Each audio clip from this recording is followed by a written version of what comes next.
was the calculus of, rather than work on continuing to integrate that versus splitting apart into two companies? Yeah, well, thanks for having me here this morning, Danny and Matt. And really the impetus here and the exciting part of this is what we realized is what we have are two regional powerhouses in sustainable packaging.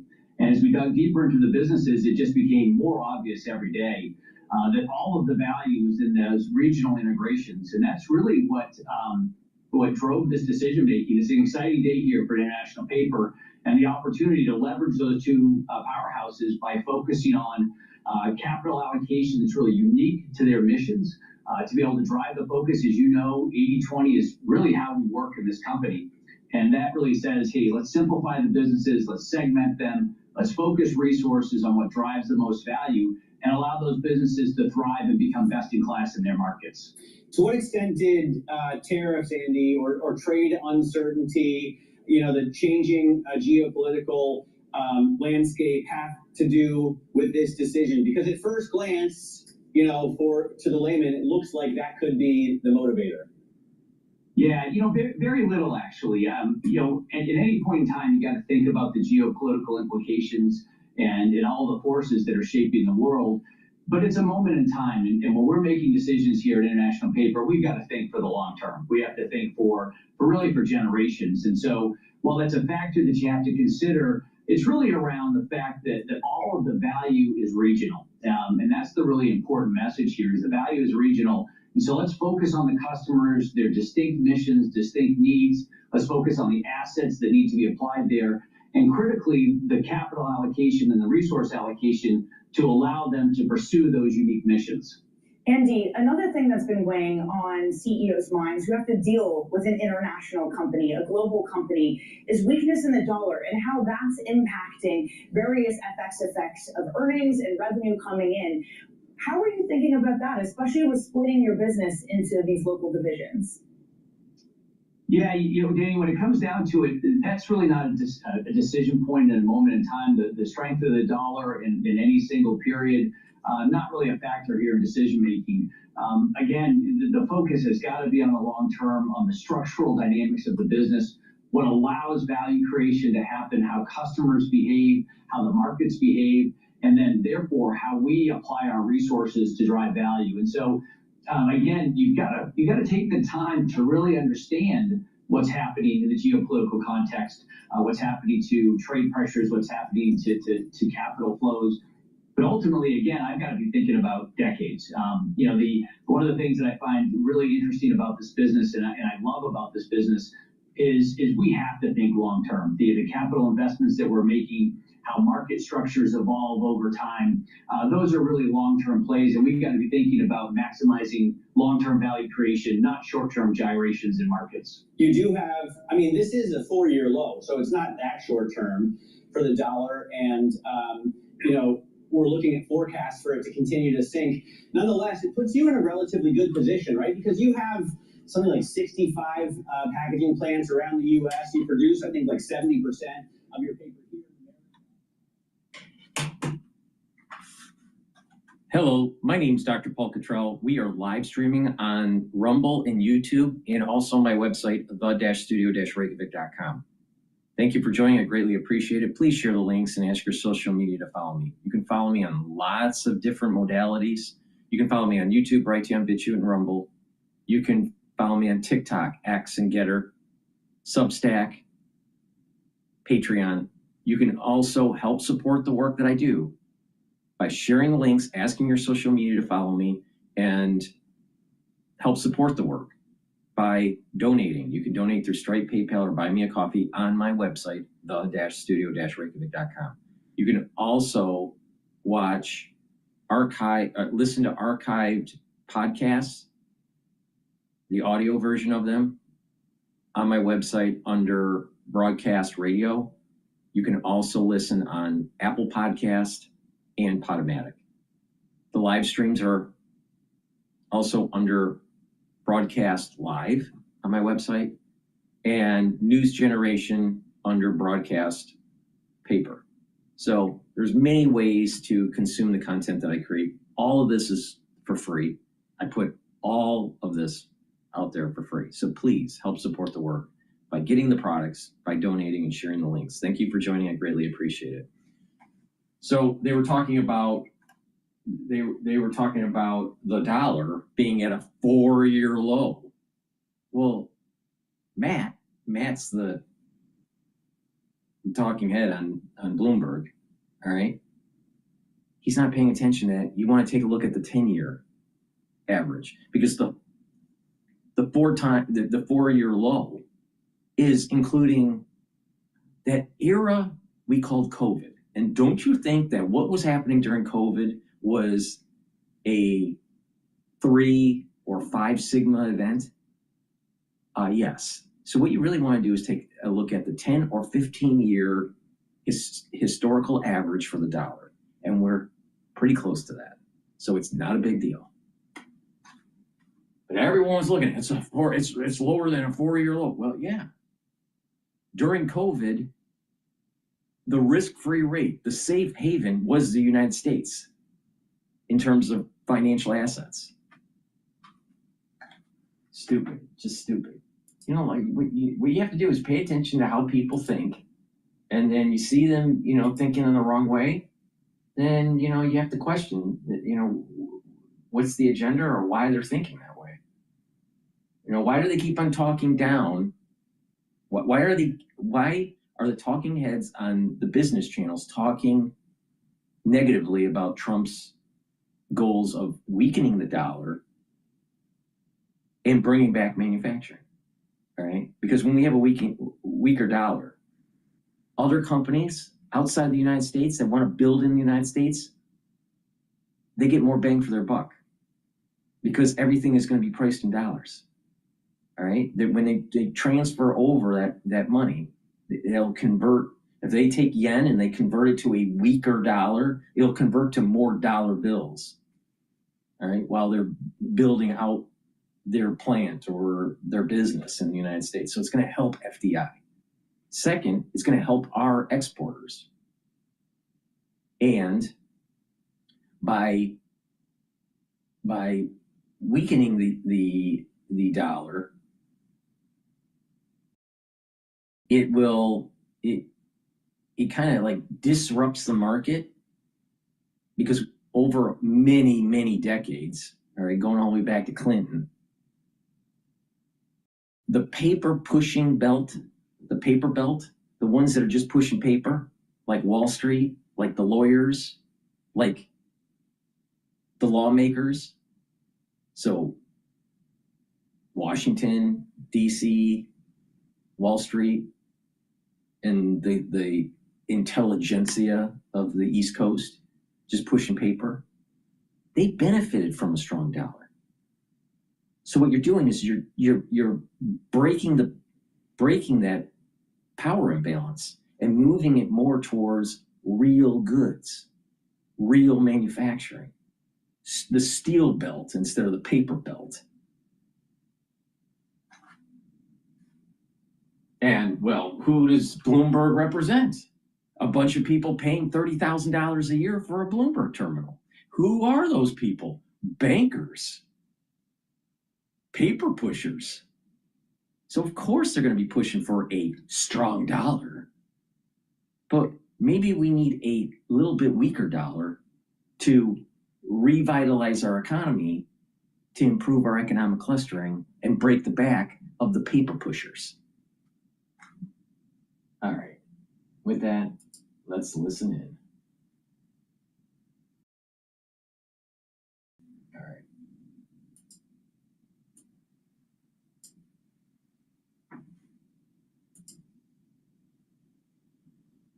What's going on here?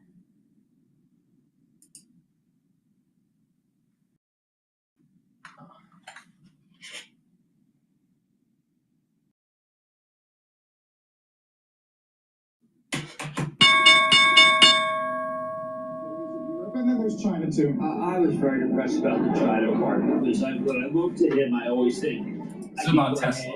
And he just said, "Look, China is they're smart people. We underestimate China."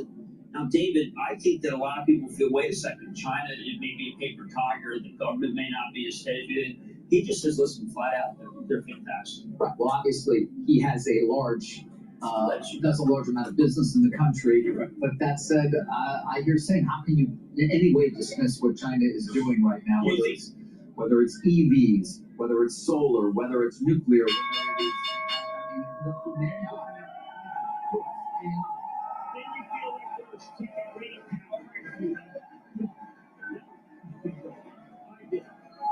is. Let's get the opening bell here in the CBC real-time exchange. Big board this morning with satellite network workspace systems celebrating an IPO after NASDAQ is Bitchute, which is growing fintech company. Also celebrating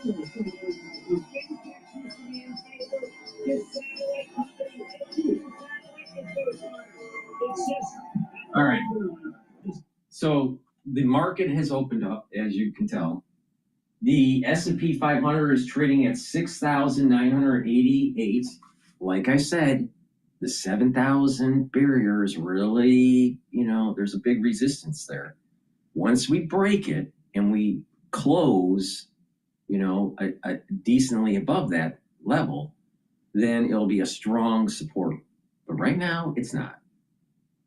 VIX is now almost at 17, so stress is starting to build up in the market.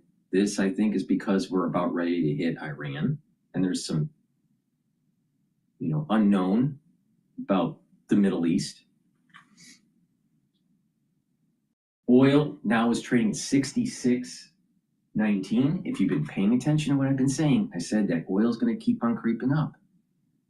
Now, we were talking about that at $61, $62 a barrel. Now it's at 66.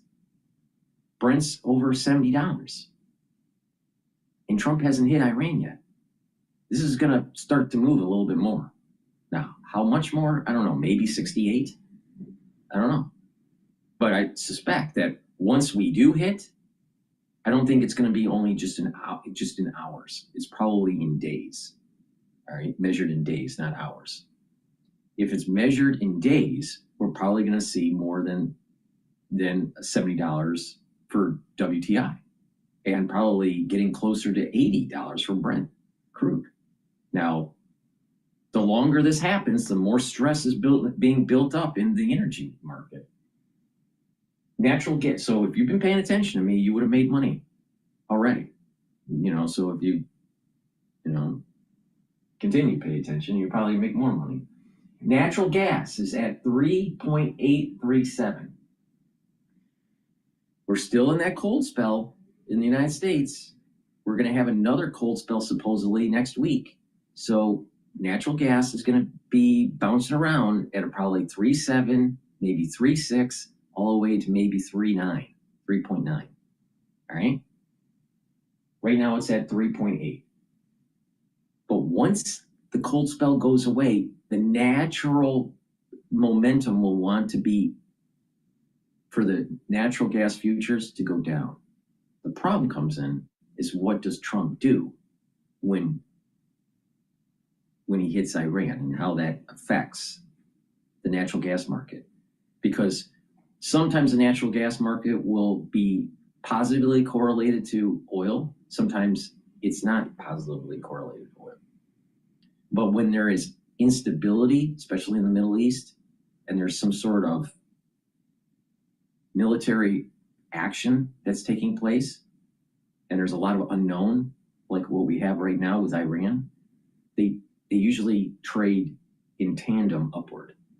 So I suspect that natural gas will have once we hit Iran, natural gas will have an upward pressure to move above $4 and then rapidly go down after the event that takes place in the Middle East. What will be interesting is do we hit after the cold spell or during the cold spell? So there's some volatility in natural gas, so pay attention to that. Now, we were talking about currencies. Japanese yen is trading at 153 right now. It was trading at 159 not too many days ago. The BOJ intervened. They're trying to strengthening the yen. all right, by intervening in the market. Bassett said that the Treasury and the Federal Reserve are not involved in coordinating a weakening of the dollar with the BOJ. So what happened is that there was some currency movement where the dollar actually intraday strengthened. Right now, euro is trading at 1.19. Now think about this: the BOJ is intervening to strengthen the yen. That means, in relative terms, the dollar weakens and other currencies start to follow. This is part of the reason why you're seeing an appreciation of the euro relative to the US.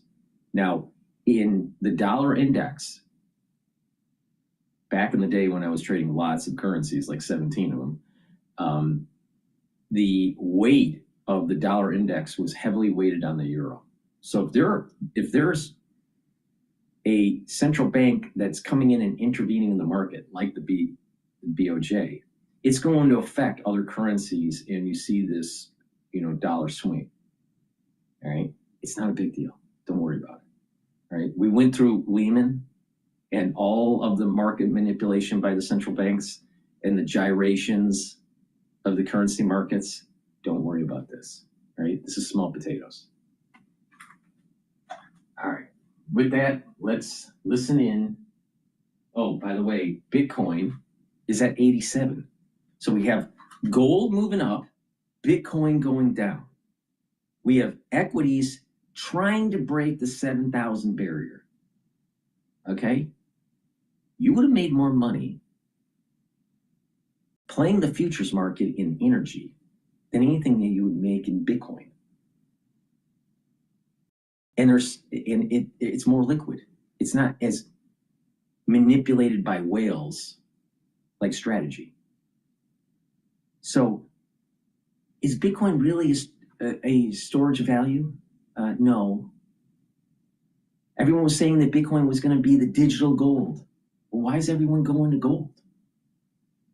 Now, people are going to gold because they're concerned about the weakening of the dollar. Same thing was happening with these wild gyrations during Lehman. But you can't go and try to buy a car with a brick of gold. Try to buy a Big Mac with little slivers of gold. Try to buy anything with gold.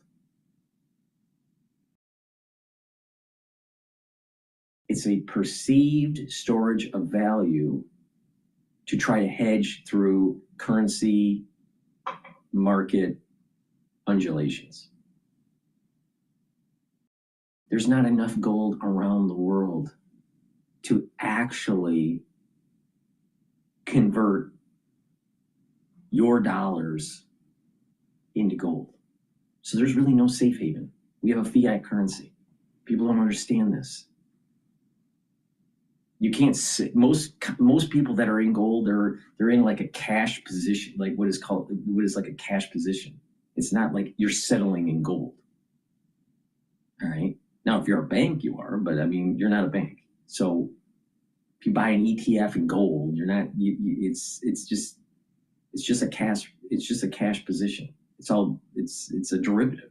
It's not settled in a physical asset. And oh, by the way, when you add up all of the contracts out there, there's not enough gold in the world. So if everyone wanted to cash in, there would be people out of luck. So is it really a safe haven? This is the reason why once your economy grows to a certain point beyond some sort of base metal, you have to go fiat. Because if you don't, it's deflationary. And if you have a deflationary economy, you got a Great Depression. A lot of people aren't paying attention to like just basic classical economic theory.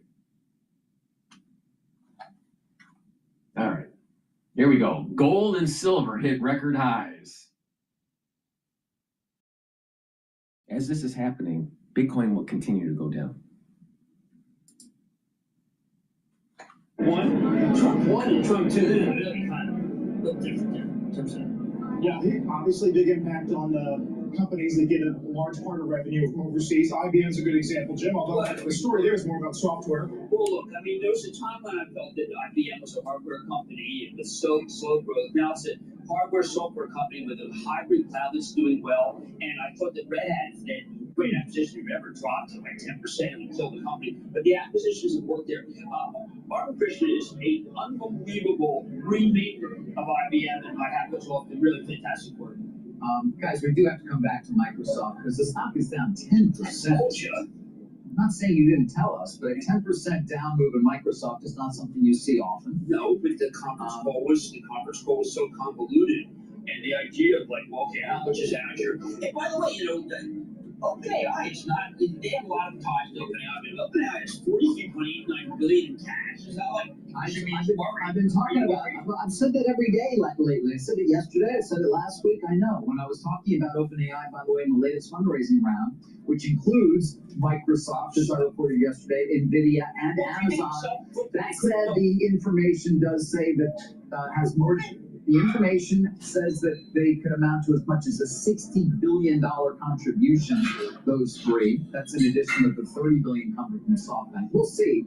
Didn't have that yesterday, but we did give you those three names. So Microsoft is not moving away from OpenAI. But look, do you think that they have just allocated things differently and given more to Azure instead of less to the GPU and Copilot? We'd be talking about how this is a good company. I don't know, Jim. It's losing 10% of its value today. That's all I can tell you. We're going down, and actually, Jim, Caterpillar up about 71% on the year, on 12 months. It's better than NVIDIA as far as down there. So Joe Creed's the CEO, but I'm going to hats off to the most really humble of CEOs, Jim Umpleby, who steered this company away from China, made it into a secular grower. And this is when you want to know how to make sure your data center doesn't go down. You hire CAT, you hire Cummins also. By the way, Vertiv is a stock that we never talked about. Dave CEO, the chairman. That thing is just, you know, a house of fire. There you go. House fire. As we go to break, watch bonds. We didn't really touch on what Powell said yesterday about his successor staying out of politics, staying on as governor, going to the SCOTUS argument, but the 10 years pretty much locked in at 4.25. We'll talk Honeywell after the break. Now, there is a problem with a weakening of the dollar in terms of the bond market. Your yields will go up. So if you want appreciation of your position in bonds, well, you're going to lose money.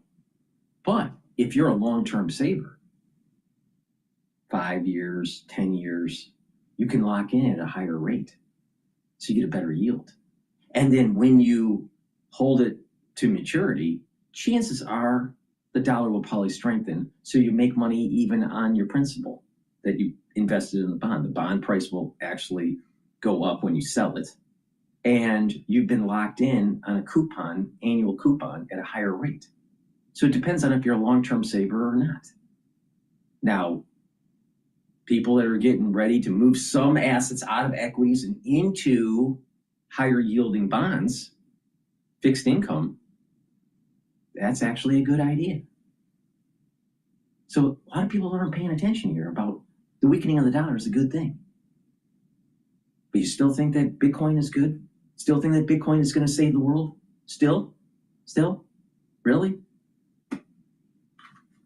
Please go to my store, the-studio-reykjavik.com, and get the structural nanosilver products that I offer. I have a structural nanosilver toothpaste that will neutralize, whiten your teeth, freshen your breath, improve your oral cavity. And when you have a good oral cavity, you're helping your cardiovascular health. A lot of people don't understand bacteria can lead to plaque formation and valvular disease. You don't want that. So please go to my store, get the structural nanosilver toothpaste. It has no fluoride in it because fluoride makes you stupid. All right, you don't want to be stupid.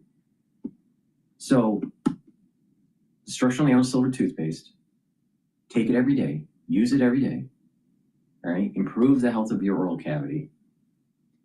And it, like I said, it neutralizes. Super important during the winter season and other seasons that seem to be having things floating around. All right? Pay attention. If you follow my lead, you'll be just fine. Silver gel, structural nano silver gels. I have it in 2 types. I have it in the quick dispenser type, and I also have it in the tube form.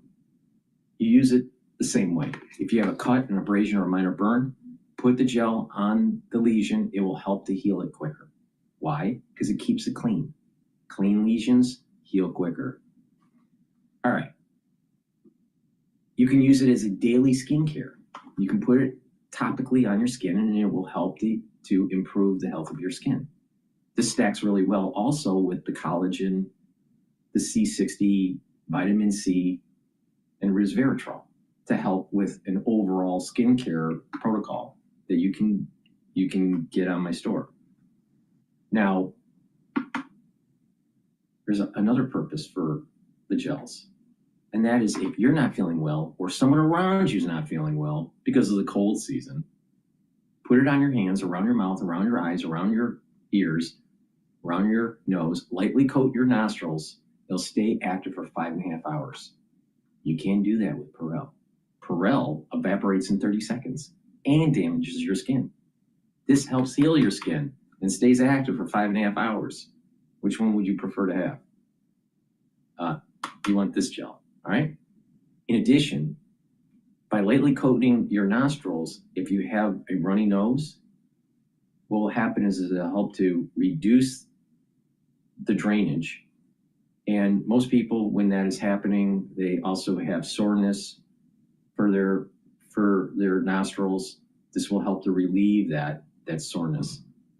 So, and when you sleep, when you're not feeling well because of a runny, your nose is running or whatever, you'll be able to breathe better throughout your sleep.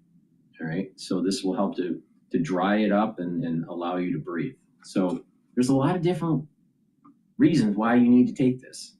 So please go to my store, the-studio-reykjavik.com, and get the great products that I offer. I also have structural nano silver soaps. They're very high quality. They help the health of your skin. You can get it in charcoal tea tree, lemongrass, and in peppermint. Get a few bars for your household.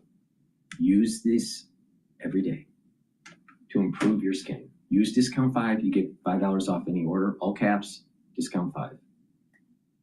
And this is a great way to help neutralize and improve your health. Please go to my store, the-studio-reykjavik.com.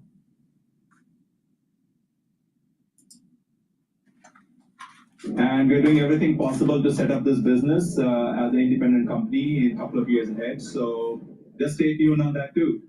Yes, I think only you and IBM are actually commercial and quantum. I think it's important to point out. Now, the vision that you were going with, industrial automation, you mentioned that you're doing some cleanup.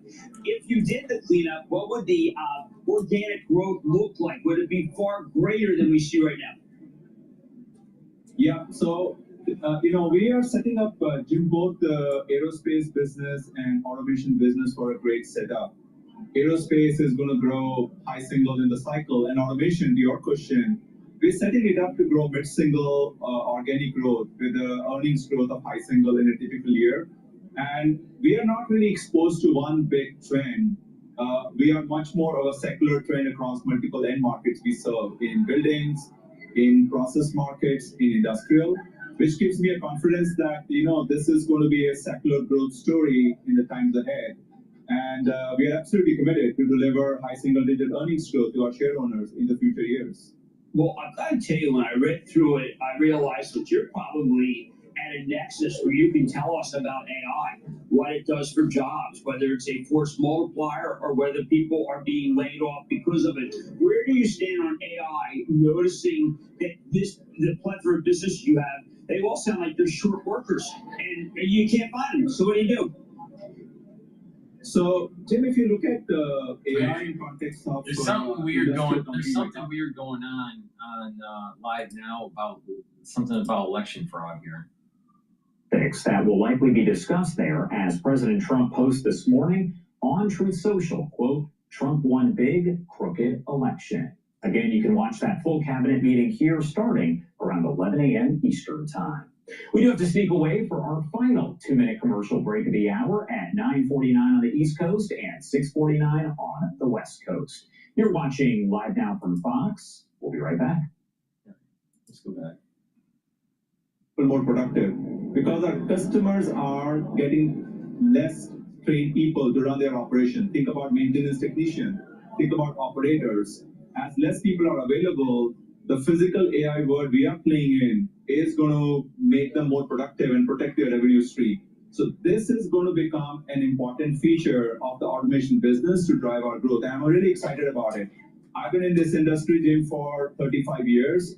I have not been excited anytime more in terms of opportunities it's going to create in the next 5 to 10 years with this physical AI momentum we have with us. Jim also asked about Honeywell itself in terms of how you're using various AI tools and/or using it to create efficiency. I mean, what can you tell us in terms of what the roadmap looks like for your company in 2026, for example? So, two things I would say. On the function side, we have been using AI for software testing for a while, nearly 18 months now, customer service. So that should be surprising. What exciting is we are deploying AI for automation of a lot of our work in which we do engineering of our equipment. So we write specifications for every equipment we have to deliver to our customer, for every special solution or a project. That requires So basically the user manuals are being generated by AI now instead of actually the engineers or the lower administrative staff to make these manuals. So the AI is generating it quicker. They probably fed the AI a bunch of manuals, and if you change some specs, then the same kind of logic behind the scenes on automating anything that a lawyer does in terms of contracts. All right, so you're reducing lower end jobs that usually are for entry level positions or junior positions, eliminating them and having the AI do it. Testing code. Okay, all right, you have automated that. Probably will find, more problems with the code by using the AI to run simulations with the code that you're generating for these machines that you're programming. Okay, I can see that. But the reality of the situation is that they're getting, quote, efficiencies, meaning their revenues are the same and their costs are lower. All right? So at a individual business level, it sounds like great. You should invest in Honeywell. Okay. What about every single company doing this? Now you understand why 10 or 12% unemployment with people that are coming out of college. Because they can't find jobs. Because all the junior jobs are done by AI. Meanwhile, Sam Altman is a billionaire on paper. So basically what has happened is that you zoom out, there's a gigantic wealth transfer, at least on paper, to people that are generating these LLMs and building these AI companies like Anthropic and Palantir and all this, right? And they've taken that money away from the youth that were going to have jobs. So who's going to pay for the debt that has been issued decade after decade after decade? Who's going to pay the $38 trillion debt? It's usually workers, not AI. Big problem here. When everyone uses AI to make it more efficient and reduces headcount, making it more efficient and making the pie bigger, hiring more people, making more products and services, that makes sense. But that's not what he was saying. He was saying he's going to make his operations more efficient, not grow the pie. Well, guess what? That's a big problem. Still think that Bitcoin is going to save you? Please go to my store, the-studio-reykjavik.com, and get the clarity factor. You know, a lot is going on in the world. You better get rid of that brain fog. Or this new age that's developing, that's emerging, it's going to run you over. Now, clarity factor will get rid of that brain fog, allow you to concentrate, so you're not taken advantage of, all right? But it'll allow you to concentrate on tasks. And it's a very powerful neurostack. What this will do over time is improve the dendritic connections of your neurons, improve those neural connections. And when you do that, you're going to be able to think faster, and you're going to be able to consolidate memory. So you're going to be more productive with your brain function. Please go to my store, the-studio-reykjavik.com, get the clarity factor. All right? And stop depending on AI so much.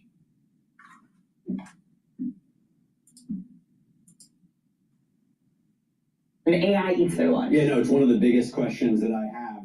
When we look at some of them are huge companies, right? And previously, the reason they're so big is because they had such huge margins. But those margins are going to get shrunk when people start using AI. Like Joe Weisenthal of the Odd Lots podcast is coding his own programs. Yeah, he loves Claude. A really interesting episode on that. By the way, we were showing a little teaser of it coming Good point. next week on Wednesday. Follow the Money with Bloomberg Deals, my new show that dives deep into coverage of the biggest mergers, power players, private capital, and capital flows shaping global markets. And it starts next Wednesday, appointment viewing. But coming up in the next hour, we're going to talk even more deals, AI infrastructure with I2 co-founder Sadek Waba. All right, I want to listen into Live Now about Powell. They just opened up this investigation around all the office remodels and the cost overruns that have happened around this. The Fed's independent, and there seems to be bipartisan support to keep it independent. So how much this pressure tactic is going to work, hard to say. It does make you kind of scratch your head when you look at the numbers, though. It's big. It was $2.5 billion, I Yes. think, is what the office renovations were, and it was way over budget. I'm not going to take a side on this, but it seems like a lot of government projects go over budget. So There is that. We have a history of that for sure. Yeah. Gold toilets and whatnot. yes. Yeah. Yes. All right, Pat. Well, thanks for coming in. A big thank you there to our Fox 9 Minneapolis team. Of course, we've been checking in with them. A big part of the overrun was inflation. Rates are too high from the Federal Reserve. If you have a project that you, especially a long-term project like construction and renovation, and it's in a swamp. So you got to deal with the foundation and dealing with water and the water table and, soft foundations. Renovations, underground, big problem all the time. So isn't it ironic that part of the cost overrun at the Federal Reserve is because rates are too high? How ironic. Please go to my store, the-studio-reykjavik.com, and get the vitamin C and magnesium. This will help with your skin health, boost up your immune system, and help with brain function. Magnesium and zinc will boost up your immune system and help with brain function. Magnesium is really important also to improve the efficacy of vitamin D3. So please go to my store, get the magnesium and zinc and the vitamin C and magnesium. You can stack them together for max benefit, boost up that immune system. Super important to take during the winter season. And guess what? Because of this cold spell across the nation, there's going to be a lot of people that are sick. Why? Because they're going to be outside. They'll get that runny nose. It'll eventually get into their lungs, and it'll start to grow bacteria. So people are going to be sick. They'll be coughing and spreading and whatever, right? Lots of people in the United States are going to be sick. So you better start boosting up your immune system.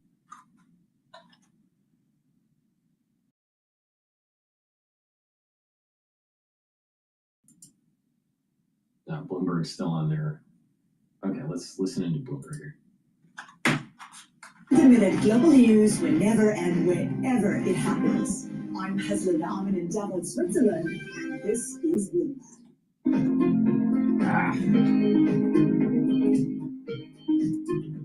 Let's go to. Let's take a look at some of the things that are happening with Taiwan, maybe. No, all right. Let's talk about this. So, Ph.D, the individual that was shot in Minneapolis, there's a new video that came out that showed days before his assassination by ICE. All right, days before. He was I think it was a week before, he was kicking ICE vehicles and broke the taillight and having very aggressive discussions with ICE. So let's play that video. This is on CNN, so we'll see how they spin it. But this is interesting because what this shows is a pattern of behavior. So yesterday, before this video came out, everyone was demonizing Kristi Noem and Stephen Miller, saying that this individual was a domestic terrorist. All right. Maybe Stephen Miller wasn't that far off. So we're going to play the CNN version first, maybe the Fox version after, depending on what happens here. Oh, factory orders for November, 2.7 versus 1.3. So factory orders skyrocketed. Oh. So this is breaking news. This is the lovely part of this show is that you got to jump around here. 3 is the best since, well, March of last year. Now strip out transportation and it's up 4/10. Well, that's 1/10 lighter than the rear view mirror, which was up 0.5%. If we look at capital good orders, non-defense ex-air proxy for capital spending, it moves down from 0.7 to 0.4, and that is something to pay attention to. 0.4 would only be the loftiest when you change that to September when it was up 1%. And finally, let's switch to shipment. Okay. All right. What's going on here? 0.2, half of what we looked at mid-month of 0.4, not good. Now let's look at wholesale inventories, up 0.2, exactly as expected. If you look at the sales side, we're expecting minus 10. Zoom, up 1.3. That equals July of last year to find a higher number here to Feb of last year. Very, very quickly. This morning we saw the trade deficit go up, and it went up because exports went down, imports went up. That is a GDP buster. We're going to lose a little horsepower on GDP. So we want to pay attention to Atlantic GDP now. Our last read was 5.3999. We'll call it 5.4. Most likely it's going to lose a few tenths or more. Sarah, back to you. Okay, Rick, thank you very much. It's post-Fed day, and so normally we dissect every word of Fed Chair Powell's news conference to determine what it's going to do. Let's go back to CNN here. But factory orders are better. And November wholesale inventories are in line, 0.2 versus 0.2% higher. When I saw Cup of Pug go live, that's when. New video of Alex Putty is the man shot and killed by federal agents over the weekend. But this video is from another encounter that was more than a week before he was gunned down. The video was first posted by the news movement and appears to show Putty wearing a brown jacket January 13th. kicking out the tail and then he kicks the tail light. Agents then get out of their car. Peaceful guy. The encounter lasts a few seconds before Putty is let go. At one point, a gun is seen in his waistband, but it's unclear if agents saw it. Agents then deploy tear gas and walk away. In another video, we hear from Putty moments after agents leave. You okay? You okay? Okay. I'm okay. I'm okay. Are we all okay? Are we all safe? You okay? So the Department of Homeland Security says it is reviewing this footage. President Trump hasn't commented on it publicly, but he has been reposting the commentary from social media. So, for example, comments like this from his supporters, which say that Freddie, quote, such a peaceful protester, and he is a domestic terrorist. The mayor of Minneapolis, Jacob Frey, said he hadn't seen the new video during CNN's town hall, but he also says it doesn't matter. Are we actually making the argument that Alex Pretty should be killed for something that happened like 11 days prior to the shooting itself? No, that's not the issue. That's not the issue. The issue is showing a pattern of behavior where he was impeding or being aggressive to ICE agents and potentially affecting their life. Remember, he had a gun, right? So the bottom line here is that ICE is there to round up the worst of the illegal aliens, the criminals. Well, an illegal alien is a criminal by definition, right? They're illegal. So, but the worst of the worst, the mayor and the governor were preventing ICE from doing their job and letting these protesters impede ICE's operations. You listen to these protesters, what are they saying? They're saying, we're protecting our citizens. Well, wait a minute here. They're illegal aliens. Why are you protecting them? Liberal mindset. This is the problem with the liberals. So every time you see a liberal and you're a conservative, you need to push back. If they keep on saying Trump is super bad, you got to push back and say, there's no president that's all the time bad. There were some good things about Biden. There were some good things about Barack Obama. I can't think of any right now, but I'm sure that there were. I'm being facetious. But the point here is that every president has good and bad. But when you start hearing the liberal talking about Trump, nothing is good about Trump. Push back. Push back. You have to tell them, no. Actually, rebooting our manufacturing base is really important. Building our economic clustering is really important. Building our military prowess is really important.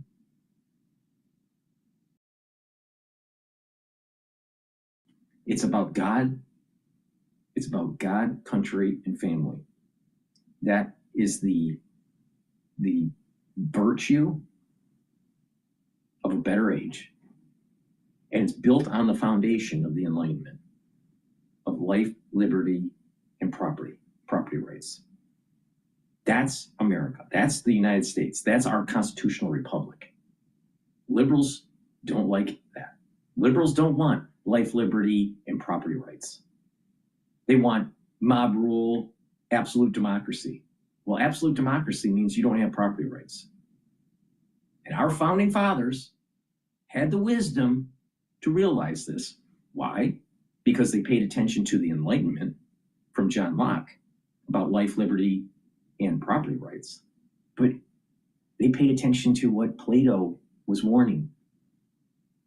Do not allow for a pure democracy to take hold. Because when that does happen, you lose your country. Because you get mob rule and eventually tyranny.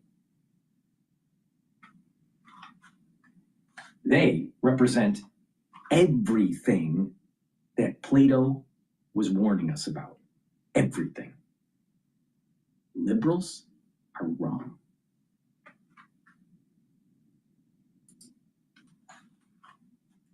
Circumstances that actually led to the killing and what took place. And those circumstances, I mean, you can believe. The bottom line is this. He shouldn't have been impeding ICE. You know, by the way, he was already super aggressive a week before. So he already was tilting on, you know, an aggressive behavior.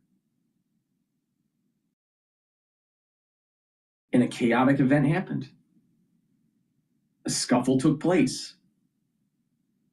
And unfortunately, he he was killed. But the thing is, you can't blame the ICE agents because he shouldn't have been doing what Preddy shouldn't have been doing what he was doing on the day he died, nor the week before. Now, does it justify, quote, him being killed because of his behavior? No. The week before? No. But the thing is that because of his behavior, it led to a negative externality, an emergence, a chaotic thing that happened that got out of control, and he ended up losing his life. But it's not the fault of the ICE agents. Not at all. Now, what's happening in Minnesota right now? There's a lot of fraud because of the Somalis. So we're all focused on Preddy being assassinated on the streets of Minneapolis. But billions of dollars of fraud is taking place. Now, I'm not saying that the mayor is involved of the fraud. I don't know if he is or isn't. But the governor, Waltz, definitely is.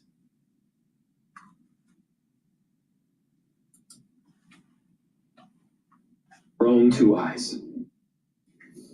Joining me now in the group chat, Zolan See, they spin it that CNN, they spin it that it doesn't matter. And White House correspondent for the New York Times, Doug Heye, Republican strategist and former RNC communications director, and Megan Hayes, former Biden White House director of message planning. Okay, let's just see. I don't know these people. I've never seen them speak before.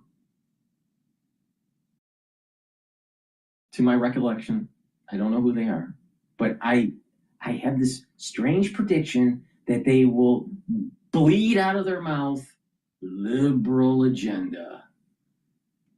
Let's see. This is CNN.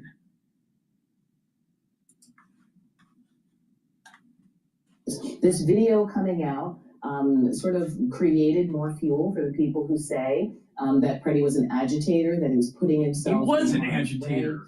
Can I by definition for the messaging? The White House is, as we've sort of struggled the last couple of days.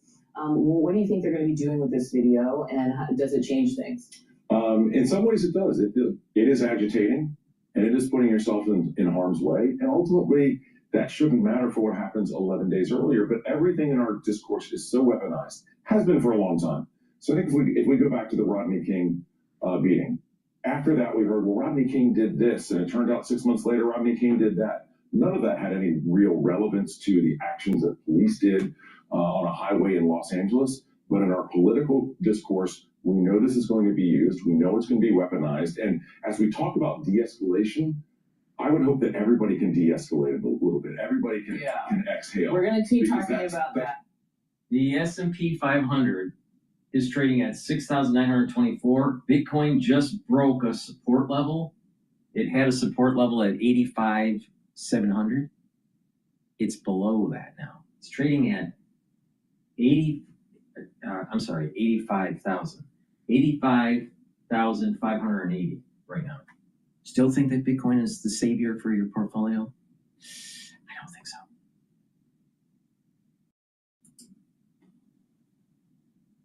Situation as well. Exactly. Tom Homan's going to speak today. We're going to talk about that separately. I want to play this clip of Steve Bannon on Wednesday, just because he's the kind of person who is very loud from the sidelines, right, through the war room, in trying to tell the White House, look, this is what you should be doing at any given time. And here was his take on this moment.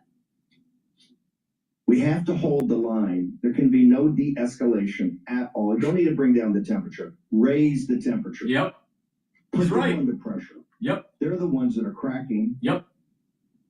Absolutely. Are you cracking? Absolutely. No, I mean, I think that that's inflammatory and disgusting, and I don't know what his reasoning is for saying that. It might be because he wants Kristi Noem out, and if they keep raising the temperature, she'll inevitably say something stupid again and maybe lose her job this time. But I do think that what he did 11 days prior to being killed doesn't change the fact that he was still murdered. If you want to surface that video and he's still alive and charge him with something retroactively, that would be a different conversation, but you can't do that. I don't understand the context of a ban. So I just think it is it's kind of a silly conversation to have. It just shows, again, how long this has been going on and how people are just so enraged, and it just keeps going. And my impression from Bannon's clip here, now it's maybe taken out of context, so we got to be very careful of that because it's CNN.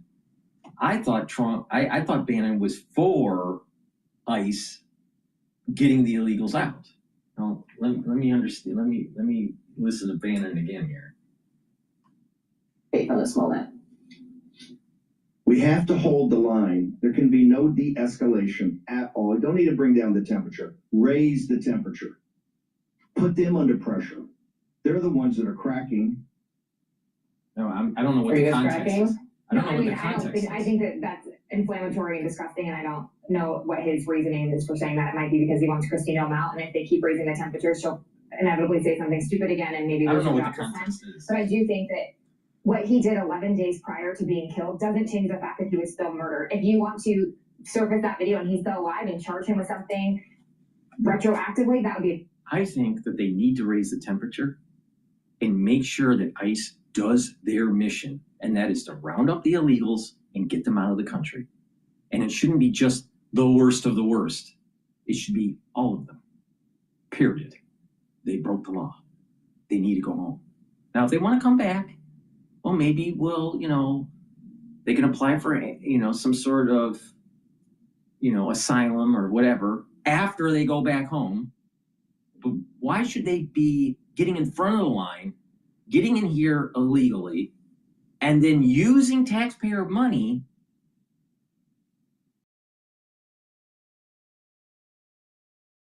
for social services, while that taxpayer money could have gone to our veterans and our elderly? Don't you think that they, not only did they get into the country illegally, they stole from the taxpayers?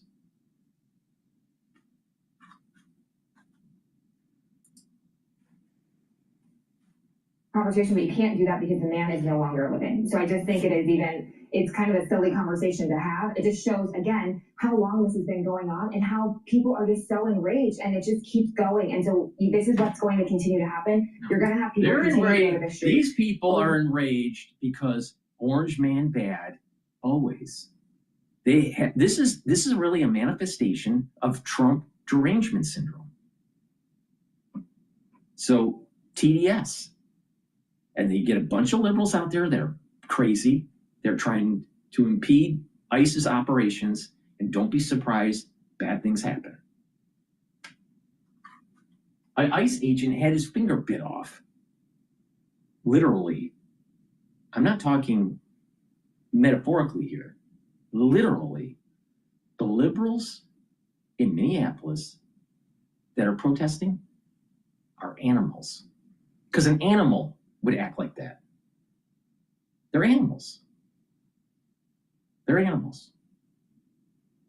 And if you come across a wild animal that has rabies, what are you supposed to do? What do you do to Old Yeller when he had rabies?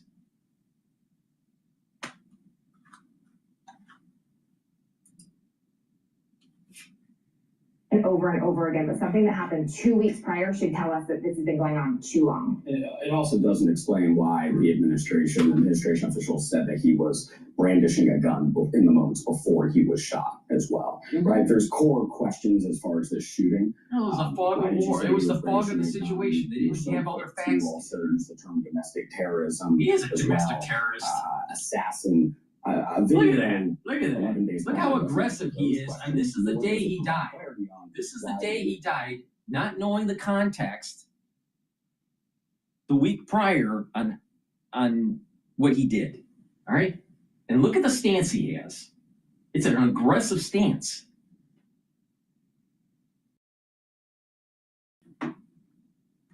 How much does CNN actually play about officers, ICE agents, having issues with the protesters while they're doing their job? And impeding an ICE agent doing their job is actually an illegal activity. No, what this is that this is a man, I'll tell you, and a lot of people won't fully appreciate the visceral, metaphysical concept that I'm going to bring up here. This is very similar to this social unrest that was building up during the Vietnam War, during when the baby boomers were going to college, right? They hated the Vietnam War. They hated Lyndon Johnson. They hated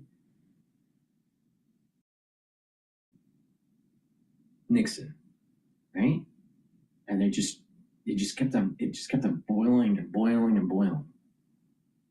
And unfortunately, certain incidents happened where, you know, there was rioting and there was towns being burnt down and people were hurt or killed. National Guard came in certain situations in Detroit and also with Berkeley.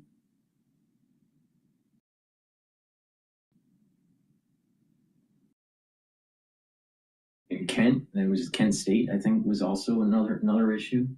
But the problem here is that this, it's almost like we're in a cycle. We're in this kind of like this 1960 cycle. There's patterns in society, right? And so it's not exact, but it rhymes. This is a rhyme of what was happening in the 60s. It wasn't a good period of time, because as we got out of the 60s and into the 70s, the United States was starting to falter economically. The United States was faltering definitely geopolitically. So now you're talking about Carter, right?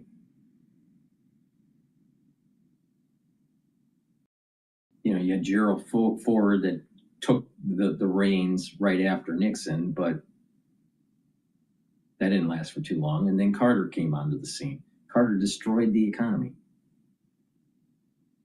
He wanted to put solar panels on the White House.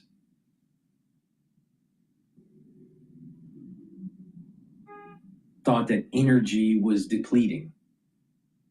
We have more energy we have enough energy to last us the next 300 to 500 years, so don't worry about it. You won't be around when we run out of energy, right? So don't worry about it.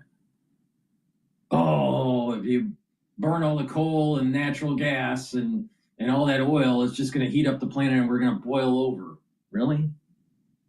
Wait a minute here.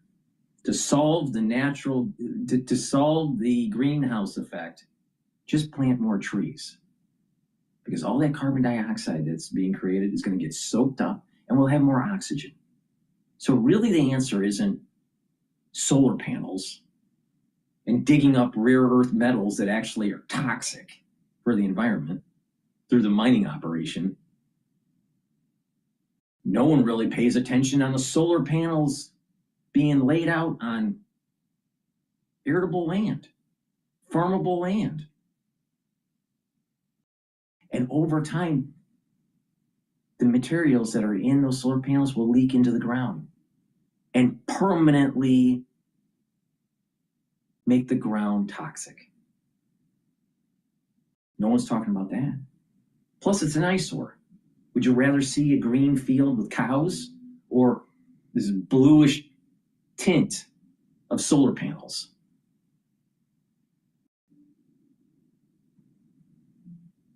So we're in this cycle. We're in this kind of like rhyming cycle of fib sequence. Social unrest starts in the schools. You know, we remember that in 2023, right after October 7th. The elite schools whining about what Israel was doing. Israel did the right thing. Kill the terrorists. Kill Hamas. Kill Hezbollah. And we're now getting to the point where if Trump doesn't chicken out, which he has a high probability of doing, but if he doesn't chicken out, we have the opportunity to kill the Ayatollah and destroy the theocratic regime of Iran and allow for a constitutional republic to come out of the ashes. Allow for the secular, educated populace to have self-government, self-rule. It's in our grasp if Trump doesn't chicken out. And this goes all the way back to failed policies of the Carter administration, failing with Iran. That's a liberal. That's a liberal for you. That's what they represent. Orange man bad, always.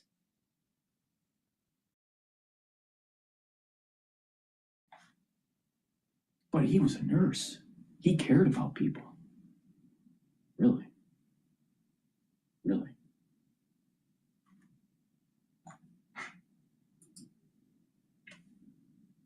In the investigation they're doing is not examining criminal wrongdoing for these agents as well. Especially because there you have an example of ICE agents not circling someone and ending up shooting them, right? Like, arguably, you see him taking an action and you don't see them reacting the way we saw in the moment. Republicans are spooked. Two examples I give you. One, I got an email 2 days ago from a very conservative, very senior Republican member of Congress. She said, "What should I say?" Yeah. This is somebody who is a very big Trump ally, usually knows what to say. I reached out to one of the party committees yesterday. They're looking for notes to say. Why don't you just use logic? You know, there's this rare thing that we used to have before the AI world. We used to be able to think for ourselves. We used to have logic and reason.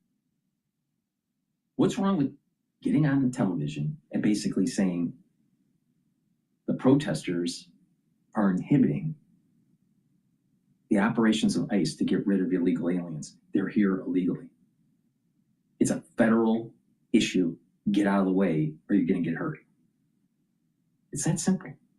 Well, you know, maybe Trump is an executor of the, of these protests. No, that's not what happens.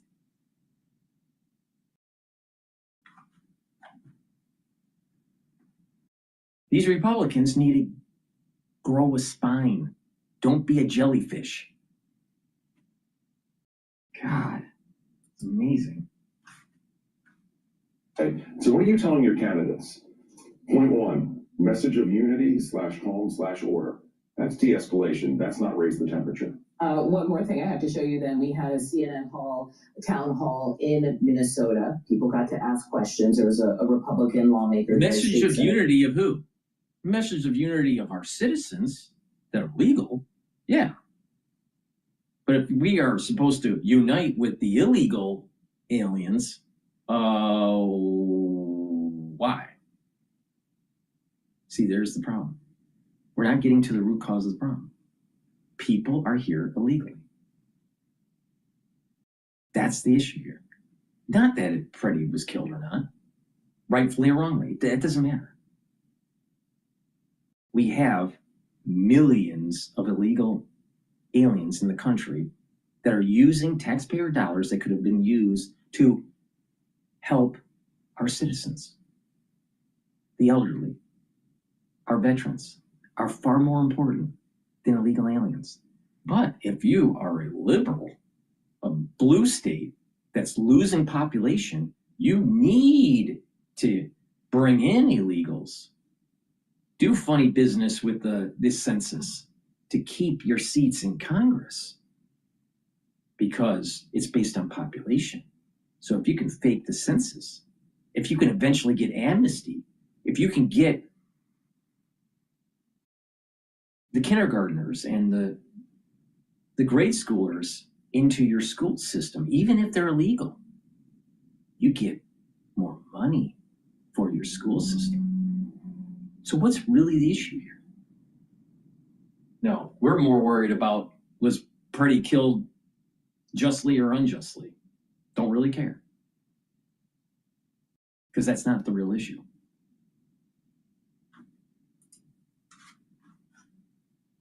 Michael Holmstrom, and he was trying to talk about the way the president has handled this moment. I want you to hear not just what he says, but how the crowd reacts after.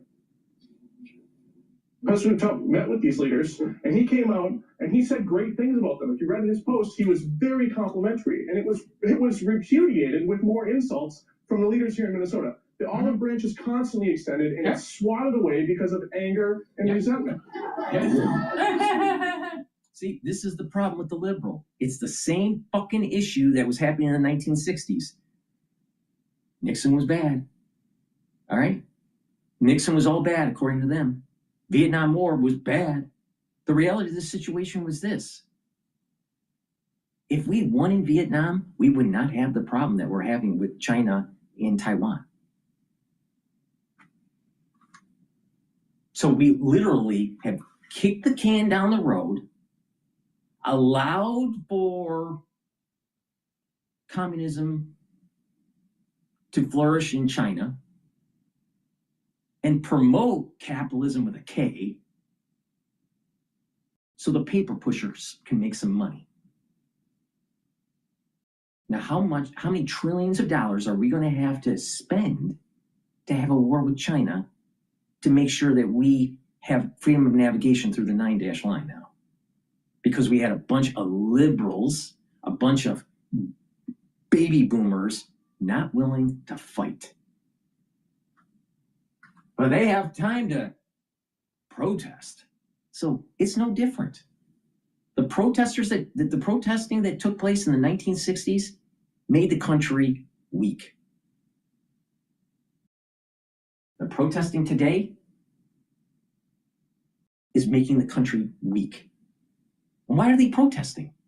They didn't protest it. They didn't protest like this to prevent forced inoculations. They didn't protest like this to feed infants because the infant meal wasn't around. No. They didn't protest like this with the lockdowns. They'll protest for the illegal aliens. This is what I mean. These protesters are weakening the country.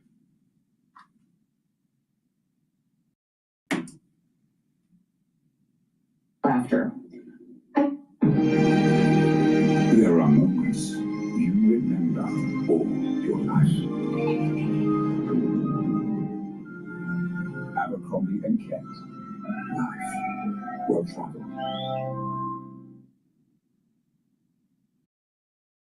Finance the old way.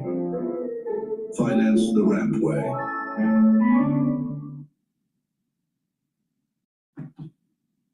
Laughter. I mean, I think that's the problem. I think that's the problem that Republicans are going to face going into the midterms is what they keep saying, don't believe your lying eyes. It's like they're in this little bubble that they are the only ones that believe what's going on outside of it. But the voters are going to have the final say. You hear people just blatantly just laughing at this guy, which is not normal in those town halls. We've all sat in them before. They're normally very quiet and very respectful. So it's kind of interesting to hear all these people just having open reactions to just the lies that you're being told to see. John Miller is here. So John, as Priscilla is saying, it is, we cannot definitively say that it was at this incident when he got the rib broken, but we do know that they've only said there was one other known incident. So I'm going to say it appears likely that it is that incident, but we cannot definitively say that. But this is very significant that we're actually looking at this. It is, and it raises a whole raft of different questions. Mm-hmm. But one question is, and it goes back to the tactics, behavior, and procedures of these officers. No. Here you have an individual who is kicking their car, breaks a taillight. The officers immediately get out of the car, grab him, wrestle him to the ground, or attempt to. For 25 seconds, they're struggling with him. What's wrong with it? Wait, ICE isn't at fault for that. So wait a minute. So is he saying? I mean,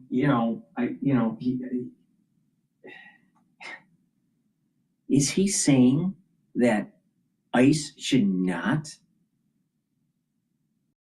get out of their car after he damaged their car?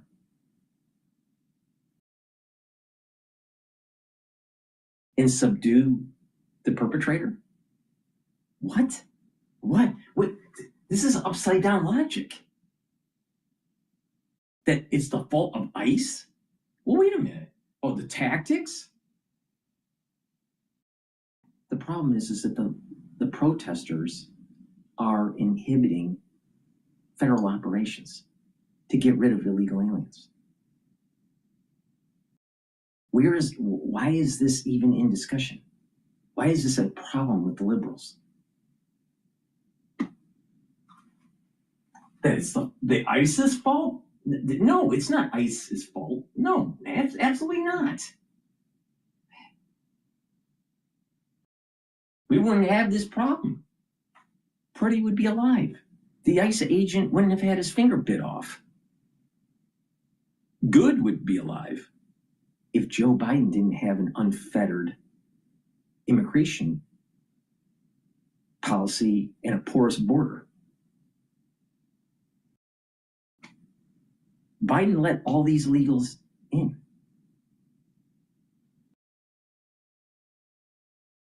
So whose fault is it? Is it Trump's, or is it more Biden? Or better yet, what about the border czar Harris? If she did her job, we wouldn't have had a porous border. And maybe Purdy would still be alive.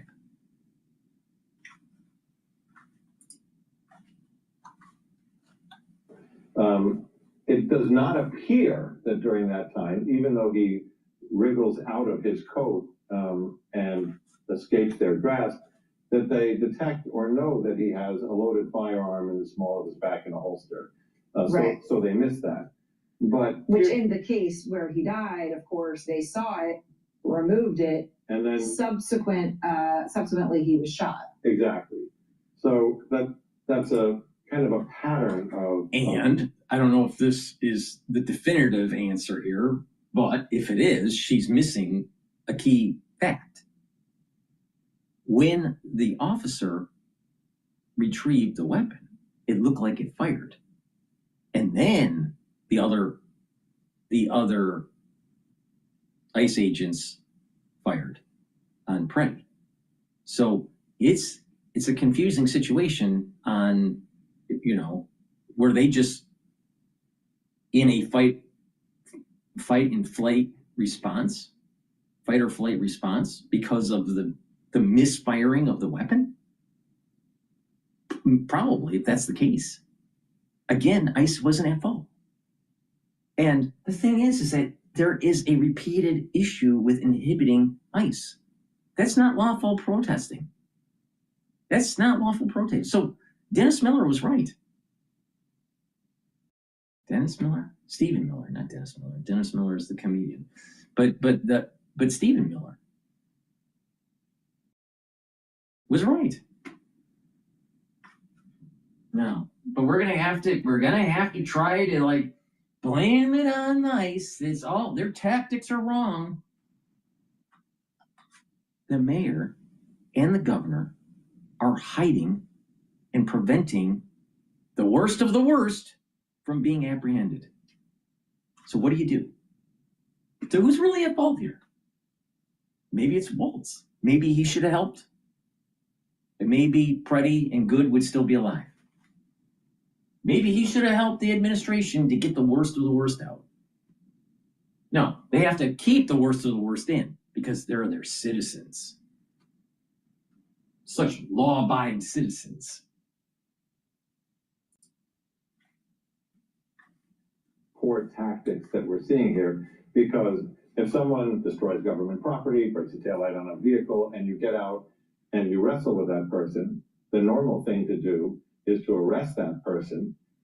If you don't beat them up and leave them there, right? That's just not. That's exactly. not. Okay. And in fact, the unwritten rule is, if you end up in a physical confrontation where you end up rolling around on the ground with somebody enough to maybe even create an injury, that usually follows with an arrest. Otherwise, you're just committing an assault under the color of law. And I'm not sure if ICE can arrest a protester. I don't know the dynamics of that. It could be the local law enforcement or the sheriffs that would have to do the arrest for these protesters in that case. I don't know. All right. But let's just say that is. We do know that local law enforcement was not working with ICE. So there's an added dynamic there. Why isn't he saying that?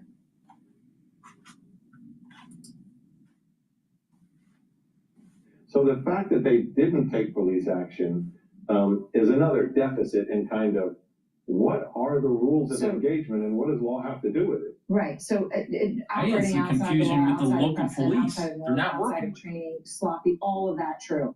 When it comes to the next incident, I was saying to you, as you and I were getting ready to come to air, I was saying, well, in a sense, the two may be completely unrelated, right? If he comes upon a group of, he's protecting the woman that he was trying to do, and there's a group of Customs and Border Patrol officers, and that would end so tragically.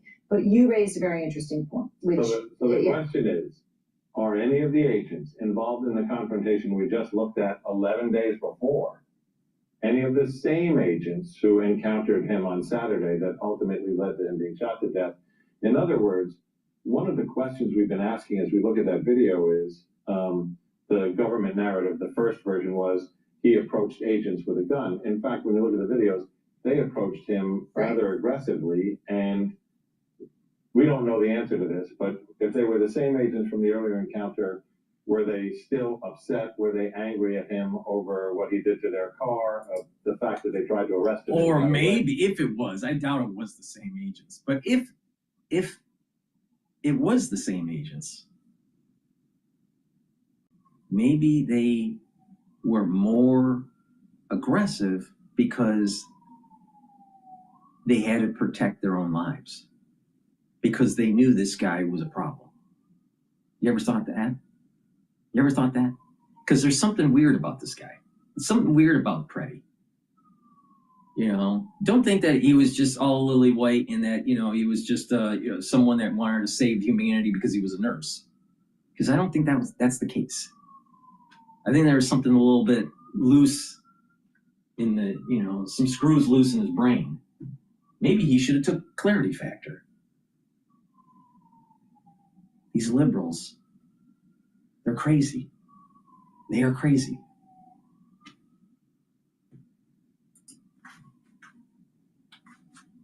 Was that a factor? And until we figure out which agents were at both encounters, we won't know that. No, and obviously they have, none of that information has been released, although, of course, as we point out, Attorney General Bondi is very quick to release mugshots of people that they arrested today, but we don't yet know.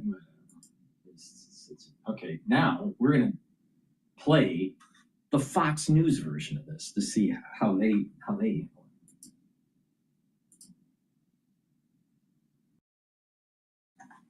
You, just you, building your app on base 44. Describe it. And it's just a few hours, Borders Art Tom Holman will hold a press conference in Minneapolis after meeting with local officials. It comes as new video appears to show Alex Preddy in a confrontation with federal agents just days before the deadly shooting. Lucas Tomlinson joins us live in Washington with all the details. Hi, Lucas. Well, good early morning, Carly and Todd. A new video has surfaced showing the 37-year-old Department of Veterans Affairs ICU nurse Alex Preddy spitting at federal agents and kicking a government vehicle, resulting in the destruction of the back right taillight and some questioning Preddy's reputation for being nonviolent. The incident took place 11 days before he was shot and killed by federal agents. Those federal agents were placed on administrative leave. A family representative confirms it's Preddy. In the video, the family knew about the incident and that Preddy was injured but did not receive medical care. A family attorney says, quote, a week before Alex was gunned down in the street, despite posing no threat to anyone, he was violently assaulted by a group of ICE agents. Nothing that happened a full week before could possibly have justified Alex's killing at the hands of ICE on January 24th. Here was Minneapolis Mayor Jacob Fry last night. There was a general agreement that what has been happening for these last several weeks should not be happening into the future. Now, I made it very clear that Operation Metro Surge needs to end. Did Tom Holman say he would end it? He did not make a commitment to ending it on any given timeline. However, my hope, my expectation is that the troops and the agents we're seeing will be drawn down. I think Fox News poll shows I just want to mention here, Bitcoin now trading at 84,000. Still think that Bitcoin's going to save your portfolio? I don't think so.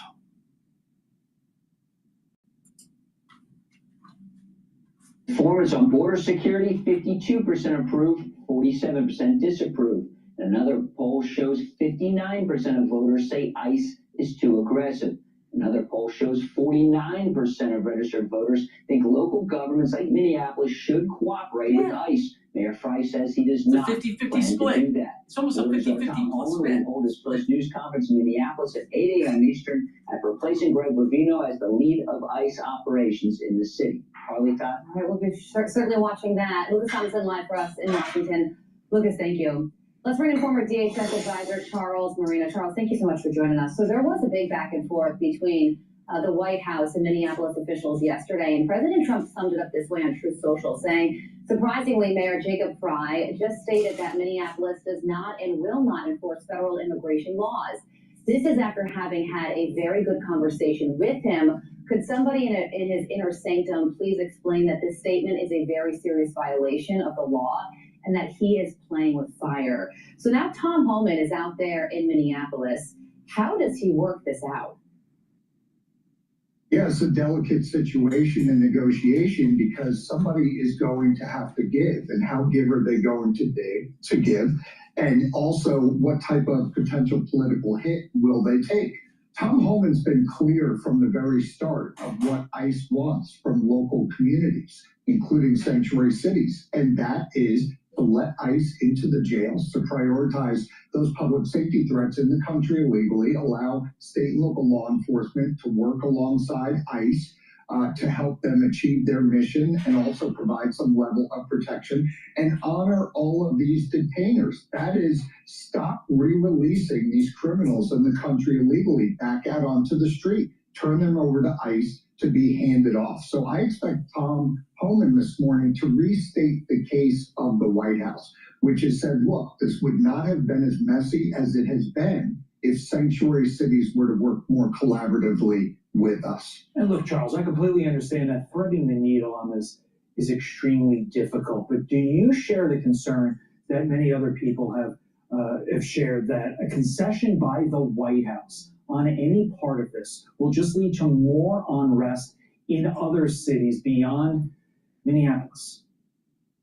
It will, because if we look at Minneapolis as the case study, it will prove to other sanctuary locations that you can influence through incitement, through obstruction, through threats, the way that ICE goes about its mission. And that's a horrible message to... And this is exactly what I've been stating. This is what happened during the 1960s. The baby boomers got out of control with their flower power and their love, free love, right? And destroyed the world, destroyed our economy in the process. And then once they became adults and they started working after they got out of college, after they dodged the draft, all right? They started working. Now let's think about this. Most of the debt that has incurred in the United States, the $38 trillion, has been under the political leadership of the baby boomers. Think about that. Let that sit in. It's a selfish generation. Now what we got is another selfish generation. The easiest thing for Minneapolis to do is say, look, we're going to help you prioritize the public safety threats that you want, Tom Homan, and can you please shrink down this current operation that's underway so that you can really focus on the threats that you're after.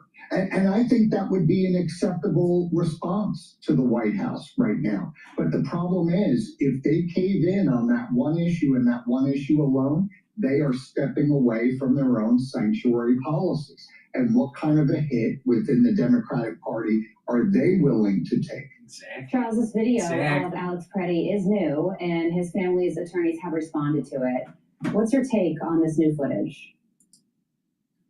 Well, the two incidents, this one was a week before, where we see the taillight of the government vehicle being kicked out with government agents inside, gives us a peek into the mindset of Preddy. And that was, what type of role or activities was he involved in being out there on the street? And it's very clear that he had no hesitation about coming into contact with federal agents in a very aggressive manner, and that is to threaten and to obstruct, both of which took place the week prior to him being shot and killed. Now, though the incidents will be handled separately regarding use of force that took place during the most recent encounter, it does give us a peek into the narrative that Democrats are giving so far on this individual and what his plans were regarding peaceful protests, and the fact that that appears to be false.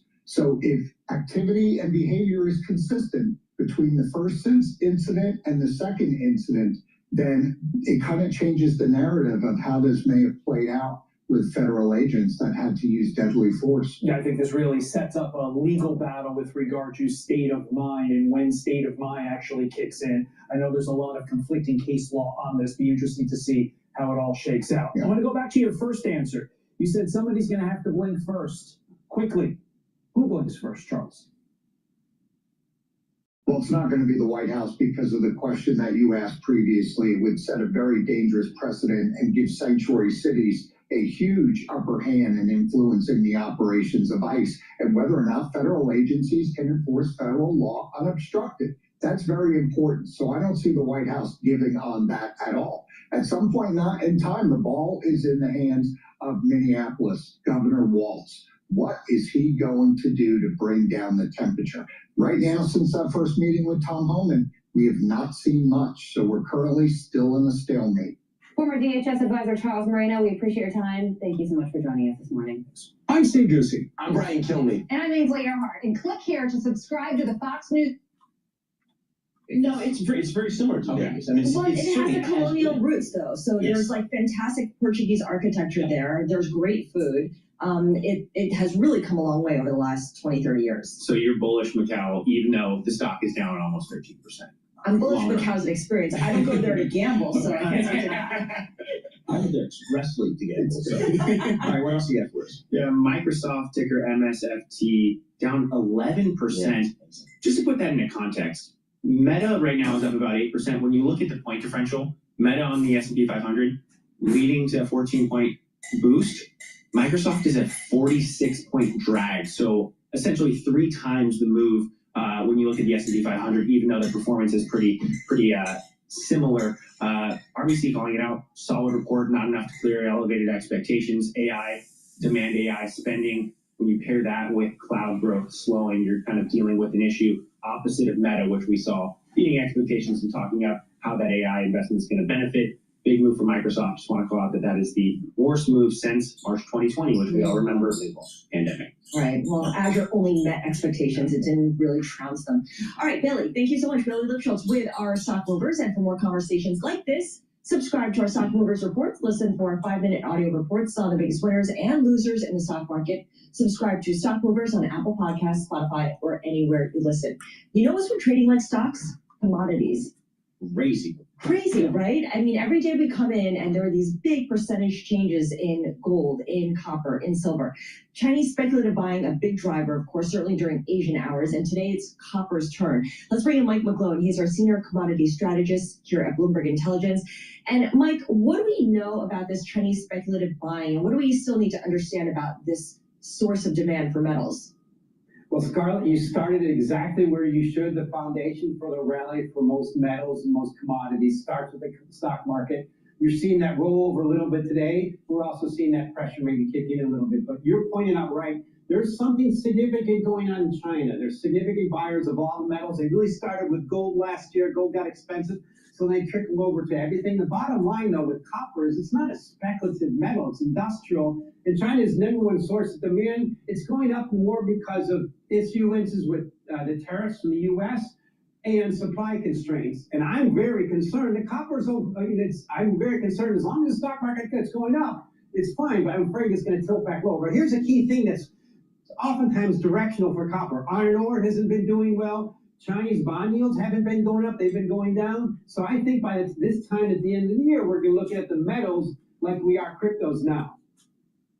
All right, Scarlett, we all know that Mike McGlone is based down in Miami. Mm-hmm. Get this, Saturday in Miami, low temp, 37 degrees. People Wow. be freaking out down there. That's brutal for That's Miami. brutal. I mean, fortunately, Mike McGlone knows how to deal with this because he comes from here. He's a grizzled guy from the Midwest. Mike, when I look at copper, I don't think speculation. When I maybe look at some other precious metals, like I can, okay, you can tell me some people are speculating here. So is copper, when you see a move like today, is it really based on some fundamentals, or is it too also subject to some speculation? It's well, short moves like this almost always speculation. Some of that short covering, I myself thought it was a worthy short around 6. It still might be, but it's still a bull market. So we're covering some of those people out. They're taking them out on stretchers. The bottom line, though, is number one thing to remember about all these metals, when they go up, that's their own enemy. And then they end up go back down. That's number one. The thing I'm really worried about this year, silver leading everything. When silver leads rally, you back off. And that's just an indication, because silver is usually the one that causes the most pain. And we're overdue for those days where it's up and down, maybe both 10% in one day. It's way overdue for that. Yeah, silver doesn't have the volume or the liquidity that a gold does, or even a copper does. Mike, we see these commodities getting a huge lift as the U.S. dollar sinks, the Bloomberg Dollar Index hovering near this 4-year low. What is leading what? Is it the dollar or commodities? Well, there you go, Scarlett. The dollar's weaker. I think that's leading, and it's kind of not said, but we all know if you want to fix a trade balance, you need a weaker dollar, so that's what's happening. The bottom line, though, But not just in that. January. Not just that. The 4 years she's referencing was the COVID years. And there was a fight, there was a flight to quality during the COVID years. The dollar appreciated. So now we're going to normal dollar levels. I mean, come on. All you got to do is type in your Bloomberg and look at the 10-year chart. My God. Gold, it takes to buy one S&P 500 is 1.26. That's the lowest since 2013. So the stock market's actually collapsing versus that ancient store value. Ah, interesting. Okay. Before they go here, on oil front there, Mike, I guess when the U.S. sends in a carrier group near the Iranian waters, that gets people's attention. Is that kind of what we're seeing here? Yep. To use President Trump's word, the word armada in that area is always going to boost crude oil. But the number one thing crude oil traders like is when they spike for potential supply disruptions out of the Middle East. They just love that as a chance to sell. So crude oil around $65 a barrel WTI is right around last year's median mode. It's the first place to test a short and see if it proves you're wrong. He's right. And I think potentially by the end of the year, we'll be lower than that. But remember, the bottom line is, for the midterms, we need lower energy, lower interest rates, and lower yields if Mr. Trump is going to have a chance, and he has an ability to potentially make that happen. They have to pay attention. There's going to be a spike if we hit Iran, there's going to be a spike in oil. And then that's the best time to sell. If he doesn't hit, then oil will start to sell off. But I think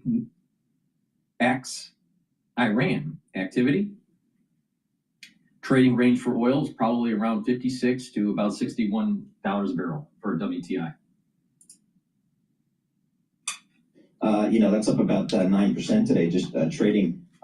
So it's just been a real move in the commodity. There's a lot of talk that there's traders who are on these crypto native exchanges and platforms. They're moving away from Bitcoin and trading these metals, like gold, like silver, and probably these days like copper. All right, very good.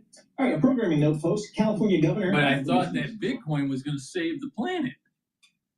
You're going to be able to be a holder of value. Well, Bitcoin is trading at 84,000 right now. Well, please go to my store, the-studio-reykjavik.com. Boost up your immune system. Get the cleanse, max 35 or max 14. They're at different price points and different concentrations. Cleanse is 30 parts per million, max 14. Guess what? 14 parts per million.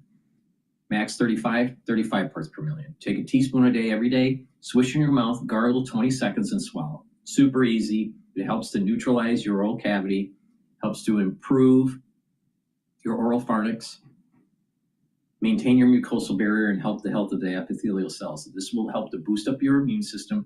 And when you're neutralizing your oral cavity, you're improving the health of your mouth and reducing plaque and helping your cardiovascular health, because by neutralizing, you don't get bacteria in your bloodstream. And guess what? You're reducing the chances of plaque, and you are reducing valvular disease. A lot of people don't realize bad oral hygiene actually affects your heart. So please go to my store, get the cleanse, Max 35 or Max 14. I also have dual purpose deodorants. Use them as a daily deodorant, but they will also help to detoxify your body. Why? Because it's made from essential oils from the Himalayas. And these essential oils will help to detoxify your body. It will help to improve your immune system and your endocrine system. Get the citrus or the peppermint, lavender, and tea tree. These deodorants for males or females. Take it, use it every day, and help with your immune system. Olive leaf extract, dual purpose, brings down inflammation and helps you to control your lipid profile. By bringing down inflammation and controlling your lipid profile, you're reducing plaque formation. So olive leaf extract is going to help with your cardiovascular health. Olive leaf extract brings down inflammation systemically and helps to boost up your immune system. Super important to do, especially during the cold season. And of course, the aftershock of what we went through in 2020, because everyone's immune system is trashed. Digestive enzyme complex helps to break up proteins, carbohydrates, and lipids. Reduces the load on your pancreas so you don't turn into a Steve Jobs. Digestive enzyme complex has bromelain in it. Helps to break up clots. And the proteolytic enzymes in digestive enzyme complex helps to break up glycoproteins. That's super important during the winter season. Trust me. Please go to my store and get the digestive enzyme complex and reduce the load on your pancreas. It'll allow for you to digest your foods, reduce that inflammation when you're digestion.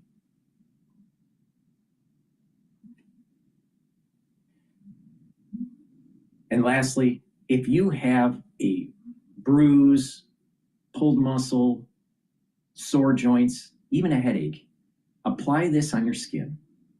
It will relieve the pain in 30 seconds, 60 seconds.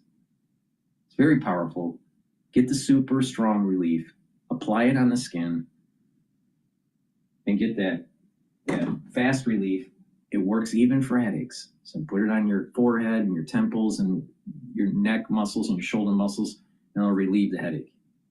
But if you have joint pain or pulled muscle, apply it on the skin in that area, and it'll help to relieve it. Okay. Let's listen into, is the U.S. repeating its post 9/11 strategy? All right, let's listen into CNBC. This was published 7 hours ago. Think you know Harbor Freight? Think again. We've introduced hundreds of new tools, all engineered by experts and rigorously tested to stand the test. As you've heard, the United States now has... Hey, before we do that Harbor Freight tools and construction equipment, that's kind of cool. You know, you're building stuff, right? Maybe it's for a big construction business, or maybe you're doing home renovations or whatever. Maybe you're inventing the next Model T. I don't know. But the thing is that learning to build stuff, fixing stuff, that's where America used to be, instead of all these paper pushers. But you ask a crazy liberal how to make something, and they go full tilt. They don't know how to do it. Just like a video game, an old video game where it just said tilt when the machine breaks. That's a liberal when you show them a tool.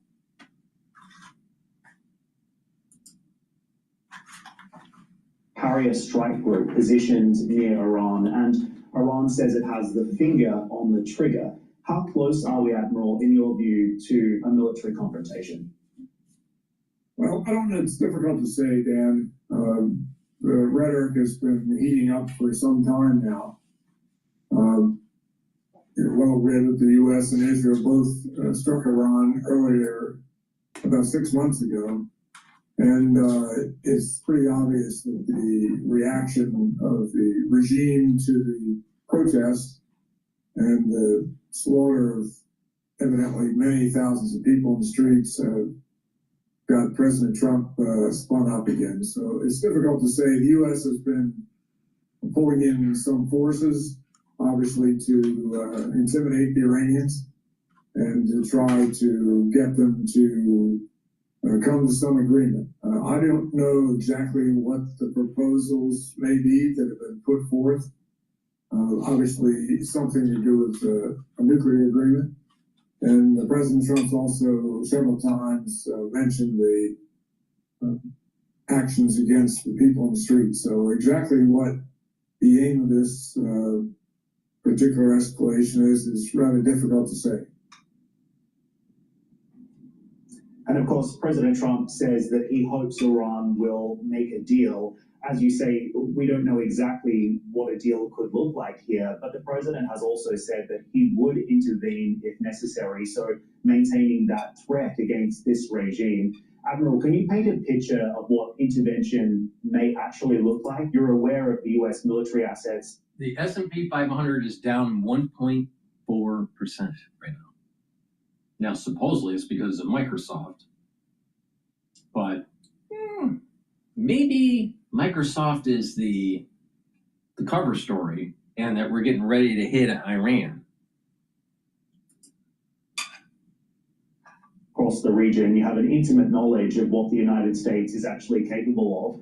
What do you think it could do next? Sure, everyone's been focused on the arrival of the carrier strike group from the Pacific. It's in the area now. There are also a number of other ships that are already there and land-based assets. It was made a little bit more challenging by the information that came out today that indicated that Saudi Arabia and the UAE were not interested in allowing U.S. access to their airspace. That might cause a little bit of change in plan, but if there is, in fact, a plan to strike, the U.S. has a fair number of assets. But I'd say this. This isn't going to, in my opinion, usher the regime out the door. I would suspect these will be for a very specific purpose.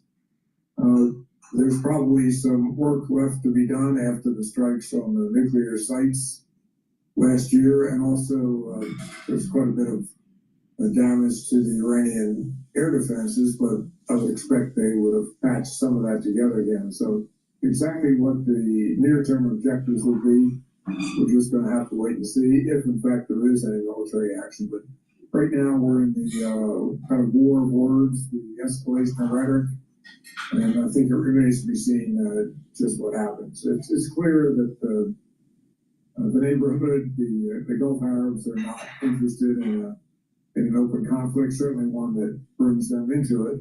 But on the other hand, there's been long-standing anxiety about Iranian behavior going back 30, 40 plus years now. So when I was out there in the region, all of the neighbors asked me to do something about Iran. And when I said, well, what would you like me to do? And the answer was, we're not sure, but you've got to keep them in check. But don't start another war. So they don't like to have their cake and eat it too. They like the regime to be gone, but there's really no appetite for a widespread conflict, and that's pretty understandable. Admiral, you mentioned the most important word there, which is strategy. And I wanted to ask you about this in particular because your new book really argues that the US repeatedly chose tactics over strategy after 9/11. When you look at this situation in the Middle East today, do you think we may be repeating that same mistakes now with Iran that you saw after 9/11? That is pressure first, political pressure first, and then strategy later. I'm afraid that you're probably spot on.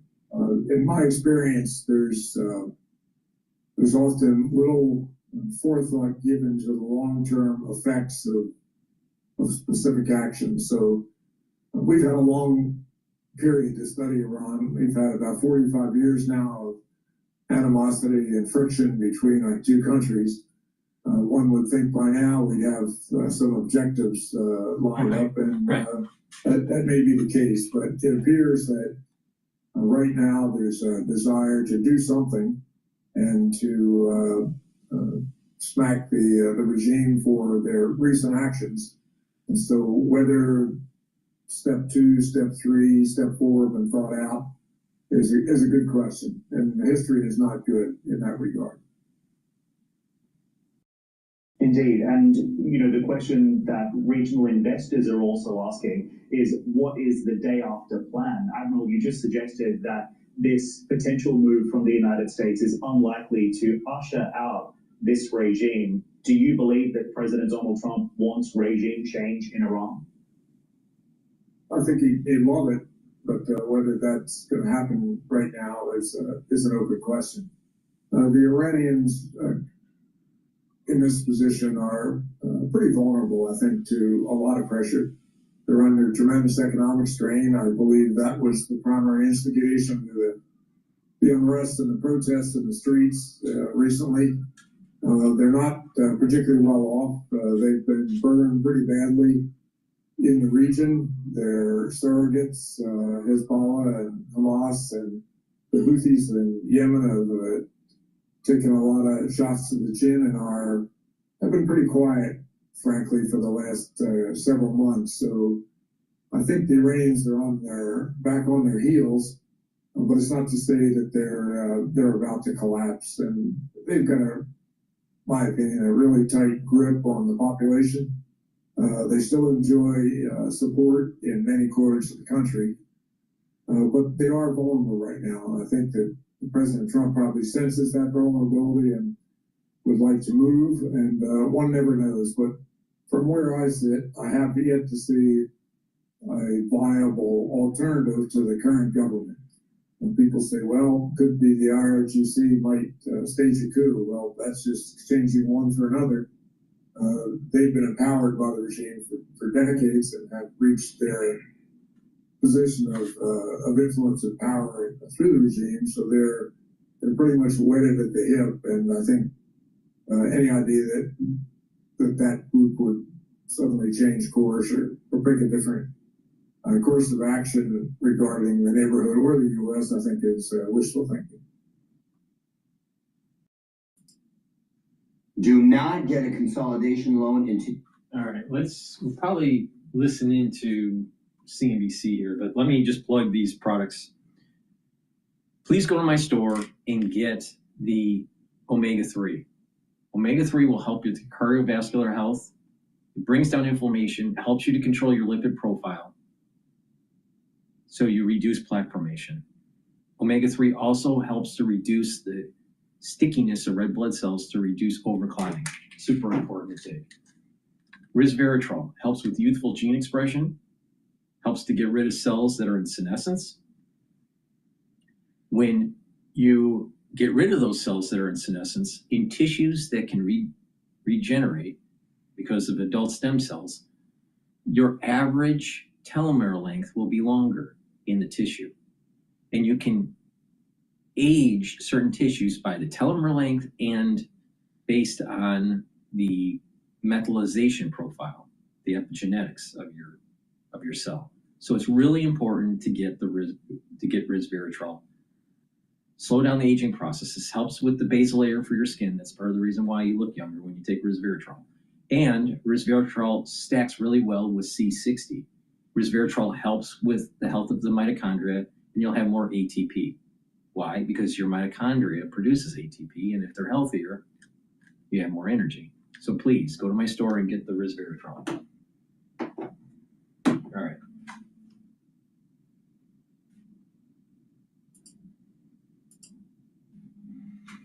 Over time, but he's going to leverage that. Plus, I think the energy business, which is still growing, is a core business that's incredibly competitive, as you mentioned, and they might have some success there. But he's going to use that to fund the future, and the future is robotics and autonomous vehicles. It does make you kind of wonder about the other automakers and their strategy, like a GM or a Ford. I mean, GM had a great quarter, but they're not doing this. Sorry, yeah, it's a really important point, because I've been counseling these companies for the last few decades to really focus on this core future strategy, and that's really getting away from the marginal small vehicles. Some of the markets like China, they really need to get away from, and really focus on where they're profitable. For GM and Ford, That's North American Trucks. For the G3, it's German 3. It's luxury. So those are the only two places that people have really ever made significant money in the auto industry. And these companies need to look at what Elon's doing and take a lesson from his playbook and really get aggressive about rationalizing the core so they can fund the future. So it puts them in a tough spot. It's a very good point. In what parts of the economy does the TAM on robots fatten first? Because Elon talks about us all owning one, but I can't imagine that you think it's going to be a retail product first. It's going to be a production product and then retail? Where is it's going to be for planes. So I think robotics start getting. I'm an auto expert for the last 30 years. I think robotics, on wheels is what we'll see things really take off first, and that's autonomous vehicles. Then you get into the humanoid robot, where you'll have factory applications, industrial applications, and high-end folks that are multi-billionaires that want 10 of these robots running around their house, and they can afford these. The robots are going to be sold for manufacturers, so they don't have to employ humans or humanoids. All right. Then, once they take that lessons learned in the kinematics and being able to navigate complex environments, they're going to start selling them to the masses. What's interesting here is that Tesla will probably reduce vehicle production, increase humanoid robot production, and guess what? Usually people have cars to go to work. Maybe people's jobs are going to be diminishing. Never thought that because of AI and humanoids? So you won't have a car.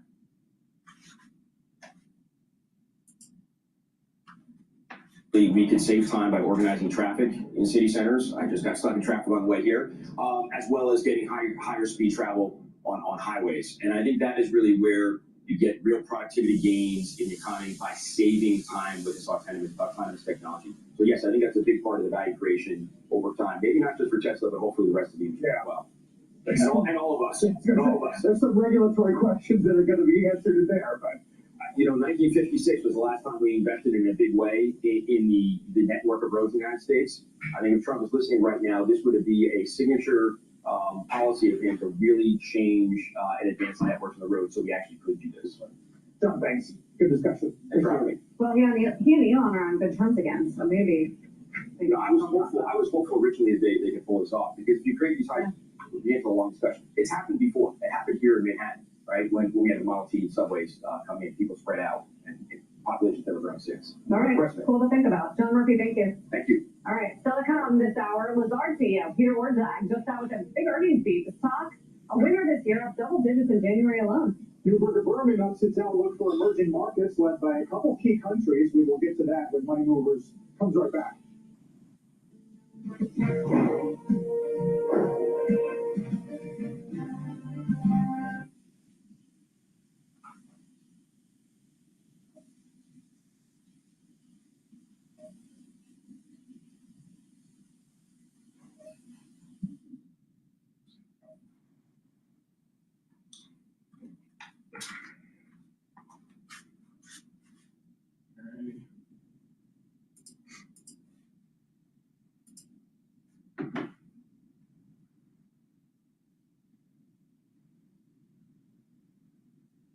Let's listen to Homan lays out simple math for Minnesota ICE operations.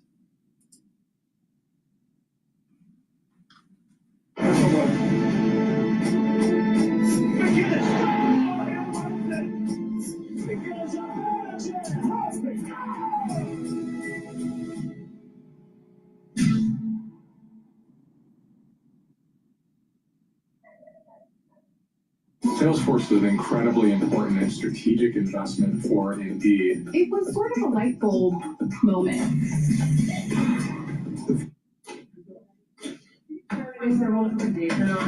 Right here. Thank you so much, Mr. Homan, for the North of the Associated Press. Based on how you have described these changes in the mission, can you be more specific about the objectives of Operation Macro Surge? If what you have described changes the parameters for interior enforcement only in Minnesota or also in Maine and other places? And finally, when would you consider that those objectives will be achieved and this operation will end? Is it in terms of agents on the ground, in terms of who you are targeting for arrests? The Withdrawal of law enforcement resources here is dependent upon cooperation. Like I said, one agent arresting one bad guy in jail means less agents on the street. We have some agreements. We got more to talk about how we're going to implement these agreements. But as we see that cooperation happen, then the redeployment will happen. Look, target enforcement operations should happen across the nation. That's what we've done for decades. And with target enforcement operations, I've done many of them. It just makes it safer for everybody. When we know exactly what we're looking for, what is his criminal history, what is his immigration history, where he live, is he in an apartment complex versus a house, has he got no record for having weapons. It's safer for everybody. Then we know what type of resources we need to go. And, you know, it just makes this operation cleaner, more efficient. And it's proven less violence. When we know exactly what we're getting into, and we can take the necessary precautions to keep everybody safe. You know, some of the operations that I've been involved in, we know there's children in the house based on the surveillance. So we know you gotta be a little bit different when you go in the house, because there's gonna be children present. So target enforcement operations, the way we've always done it, I think we gotta wait for a little bit. And we're gonna make sure we do target enforcement operations. And look, I would say it again, you know, we are not surrendering our mission at all. We're just doing smarter. Shimon Prokopets from CNN. Mr. Holman, how did we get here in terms of, you had Greg Bovino, who was the face of this immigration operation. The mission, as you say, to having border patrol agents in the interior of this country, stopping U.S. citizens, asking them for ID, creating this fear in places like Chicago and now here. And then finally, it took really the death of Alex Petty for us to get here. How did that happen? Who made the decisions to allow this kind of operation to proceed in this way and to create such fear? Well, like the Border Patrol, last 4 years under Joe Biden had an open border where 10, 12,000 people a day are coming across the border. Border Patrol got overwhelmed, which means we sent thousands of ICE agents down there to help deal with that humanitarian crisis, help secure the border. Now we have millions of people released in this nation, many unvetted. Now we got to find them. Before the big beautiful bill, we had a total just under 5,000 deportation officers to look for millions of people, many in public safety threats. So yes, we need the Border Patrol to come and help on our mission now. And the reason for the massive deployment is because of the threats, because of the violence. Our officers need to be protected. If I'm on operation arresting, I'm going to a house, I got to be busy with that guy, the dangerous guy, and I can't keep looking over my shoulder at what's happening outside the house. So we brought extra resources in to provide that security. And as I said, as we drill down on these great agreements we got, this great understanding we have means less. So we can draw down those resources.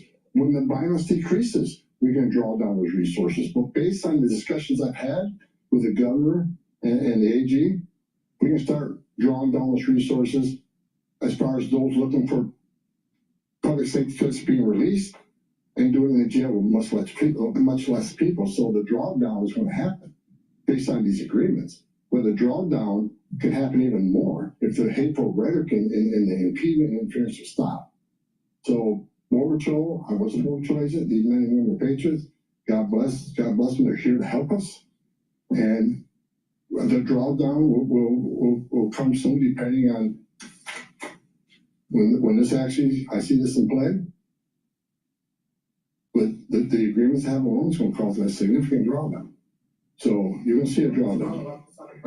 Just on a personal note, you've been doing this for 40 years. Just follow up. Wait. First, let me just plug in here, just really quick. Please go to my store, the-studio-reykjavik.com. Get the multivitamin. This has the cofactors for proper enzymatic activity. A lot of people don't realize that you need multivitamins so your cells perform properly. So please get this multivitamin. It's easy to digest, and it's the cofactors for proper enzymatic activity. I also have probiotics that will help with your digestion and boost up your immune system, help with the health of your skin, improve your absorption of your nutrients, reduce leaky gut syndrome, rev up your metabolism. It's really important to take a good probiotic. So please go to my store. You can get it in powdered version or the veggie cap version. And vitamin B complex helps to protect neurons. It also boosts up your energy levels and revs up your cellular metabolism. This is super important to take if you're 40 years of age or older. And like I said, you need to start protecting your neurons and boosting up those energy levels. Get the vitamin B complex. For bone density, vitamin D3, super important to take. Take in some calcium, either through milk or a calcium supplement, and take the vitamin D3. Do some resistance training. That's going to help to build denser bone. In addition, vitamin D3 helps to get cells to go into apoptosis if they're infected. Super important during the winter season. And vitamin D3 is a gene expression cofactor, so your cells perform properly. So please go to my store and get the vitamin D3. Ben Burkholm, Real America's Voice News. On behalf of the American people, I just want to say thank you to you and to all of the agents that are putting their lives on the line to go after the people that were allowed in the last administration. We watched that happen in media, the honest media, covered up by many of the media that are behind me. We want to say thank you, and to all the men and women that are out there. Can you talk to us about what's being done with the leadership on these signal chats, on these WhatsApp chats that are organizing the attacks against you, the obstruction against you? Are we going to be arresting those individuals as well? And to the folks out there in America that voted for this, that want mass deportations because they saw a mass invasion under Joe Biden, what would you say to them? How are we going to get to that point? Well, first of all, about the organization and the funding of the attacks on ICE. I'm not going to answer a lot about that because I'm not going to show our hand, but they'll be held accountable. Justice is coming. Again, we got all. That doesn't sound too good for the liberal.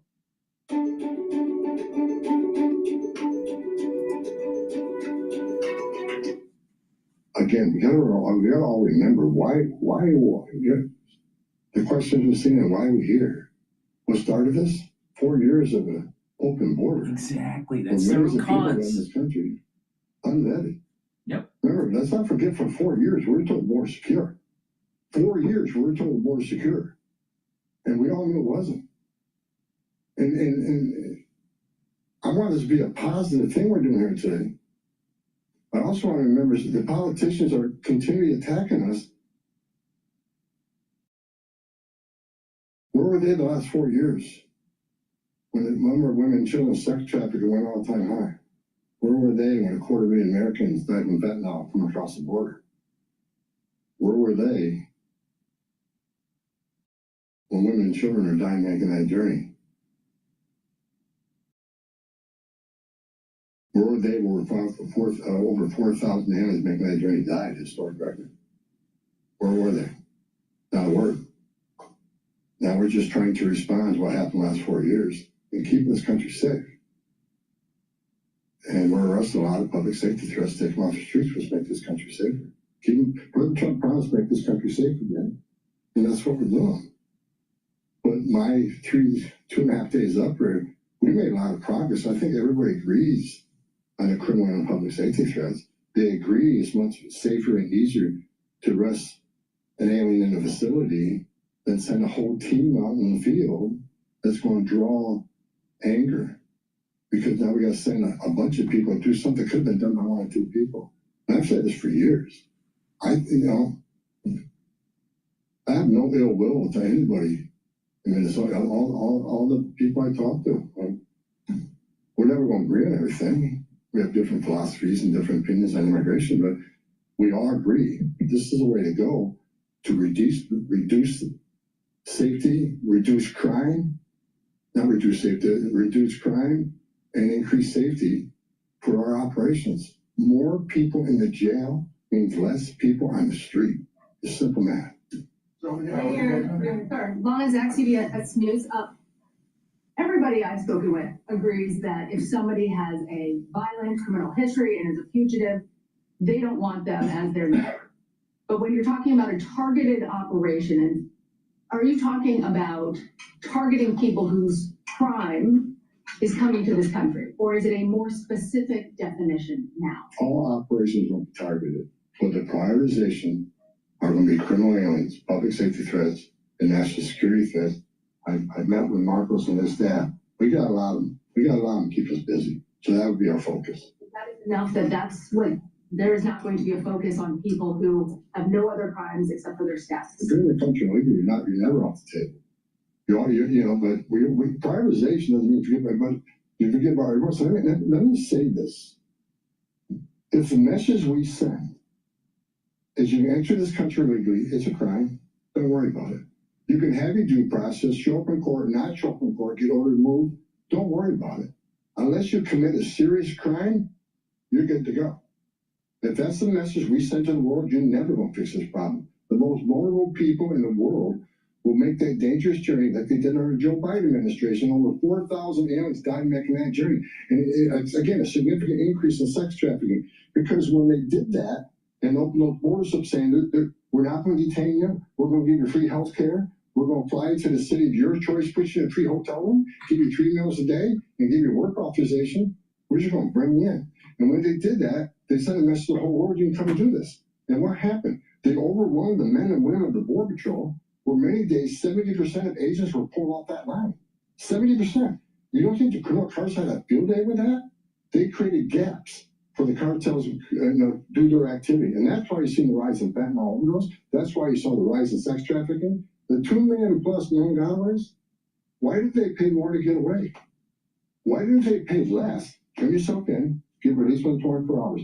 You get a free airline ticket to the city of your choice. We're going to give you a free hotel room, and we'll give you free food and free medical care.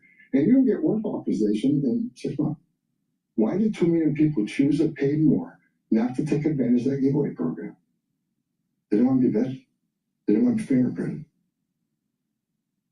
That scares the hell out of me. And it does still. The Trump administration with ICE and Secretary Noem and Marco Rubio and the intelligence community, Tulsi Gabbard, we're all working together to try to identify who these people are. And we've already found many of them. But it's hard work to do, but there are national security threats walking this nation because of the last administration. And they are one of our main priorities too. Thank you. Can you please be specific about how many ICE and how many Border Patrol agents are currently operating in the state? Liberal policy weakening our country. And don't be surprised that we have another 9/11.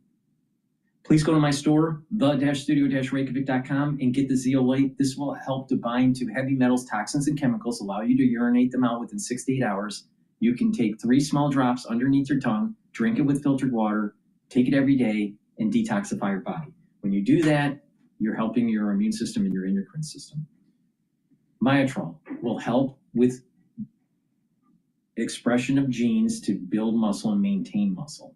When you get older, your gene expression for building muscle declines. Your epigenetics change. If you're 40 years old or older, you should be taking Myotrol. This has polyphenols, flavonoids, and lignans to help with that gene expression and to maintain muscle. Super important to take every day. You can take it separately, or you can take it with Gladiator Barley. Gladiator Barley is dual purpose. It's going to help you to build muscle. It has the ingredients to help to build the muscle, while the Myotrol helps the gene expression to build the muscle. Do some resistance training. It'll help you to build that muscle. It'll bring down inflammation, soak up free radicals, and detoxify your body. So you're helping your endocrine system, your immune system, even brain function. By keeping the inflammation down at the neuron level, you're maintaining the health of the neuron. Keeping inflammation down and soaking up free radicals at the vascular level, you're reducing plaque formation. So you're helping with your cardiovascular health. So please go to my store, get the Gladiator Barley, and better yet, stack with the Myotrol to get added benefits of building muscle. Now, if you're younger or older and you're an athlete, you will benefit from this. Taking the Myotrol and the Gladiator Barley will increase your strength for your sport. But this is originally designed to stack here for people that are older to be able to build muscle and slow down the aging process. But you will benefit from this if you are an athlete.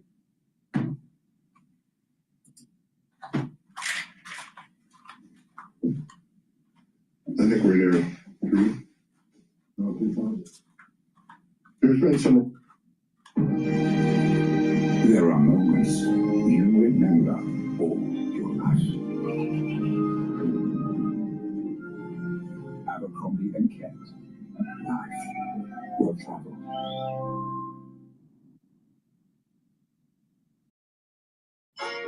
I wanted the word cuppa, as in cup of tea, I thought it would be great to mix with hug. When I saw the domain was available, I was like, I'm taking it, I'm trademarking. There's been some rotations. Another thing I witnessed when I came here, I'll share this with you. I met with a lot of people, a lot of the agents. They've been in theater. Some of these people have been in theater for 8 months. So there's going to be rotations of personnel. Hopefully less now that we have some agreements, maybe we make it more efficient and safe. But they've been in theater a long time. And so, you know, there's rotations happening all the time to get people out here and go home, get some rest and see their families. Day after day, you can't eat in restaurants, day after day, having people spit on you, whistles at you, day after day, having all these threats at you, day after day, having people trying to interfere with you, day after day, you know, they're human. So, you know, we got to rotate these people, and we've already rotated some, but my main focus now is drawdown based upon the great conversations I've had with your state and local leaders. Again, I'm not a fool. I'm not walking away without seeing this put in place, but I take the word of the people I met with. I think they're honest. I think they're good brokers, that they want public safety protected. And they also want what's happening in the city to go away. And that's my goal. Last question, Matt. Muller Newsmax. The new video of Ep30 is now circulating. Your reaction to that, and do you think law enforcement could have played a role, like let's say Minneapolis police were able to respond to that? Have those top law enforcement officials said they'll help or do anything to help these agents who are out here? I'm not going to comment on any of these shootings. I said from day one, I said on any of these shootings, as a career law enforcement officer, we'll let the investigation roll out, let the investigation play out, and let it go where it goes. I'm not going to come out and make any comments I think is right, wrong. Do I have an opinion? Yeah. My personal opinion, but I'm not going to share that with you. I'm going to tell you to let the investigation play out and see where it goes. But again, the president, one of the words he said to me when he came up here, he said he didn't want to see anybody die. The less interference, the less rhetoric, the less, you know, there's just. I have buried Border Patrol agents and I buried ICE agents throughout my career, and the saddest thing I ever done is help over hang a folded flag to a wife or a child. I don't want to see anybody die. Even the people we're looking for. I don't want to see anybody die. And despite what people think of Tom Holman, I say a prayer every night that everybody goes home safe. This isn't good.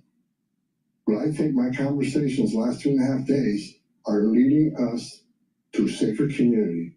Let ICE officers operate in the safety and security of a jail more than on the street. I think anybody here with common sense would say it's safer to arrest a public safety threat in the safety and security of a jail. And let me tell you, what is that going to result in? Less collateral arrests. When we go find that bad guy, when we find that bad guy, many times it's with others. Well, guess what? They're in the country we live in. We're on forced immigration law. They're coming too. You want less collateral arrest? Let's in the jail.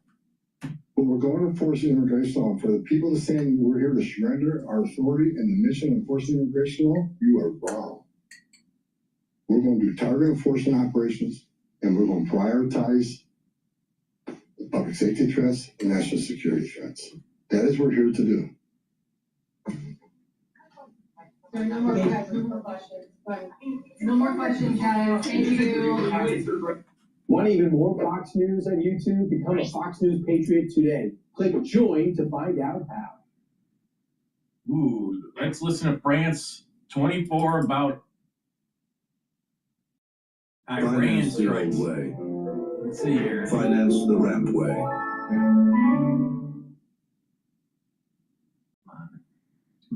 At Raising Cane's, we focus on making the most craveable chicken finger meals, getting them right every time. And let's stay with Iran, because a bit earlier on today I spoke to Reza Sayed, who's our correspondent in Tehran. I was asking him about tensions between the United States and Iran, and I asked him how Iran might respond should Donald Trump make true on his threat to attack Iran. Here's what he told me. You can look at the 12-day war in June, where Iran struck back with missiles. They have the biggest ballistic missile program in the Middle East, thousands of missiles reaching up to 3,000 kilometers.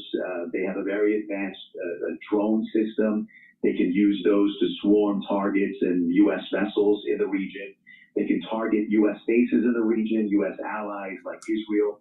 They can also cut off the energy flow in the Strait of Hormuz. So they have significant options. If there is an attack and Iran responds, obviously that sets off an unprecedented cycle of violence where the uncertainty is going to be more than ever.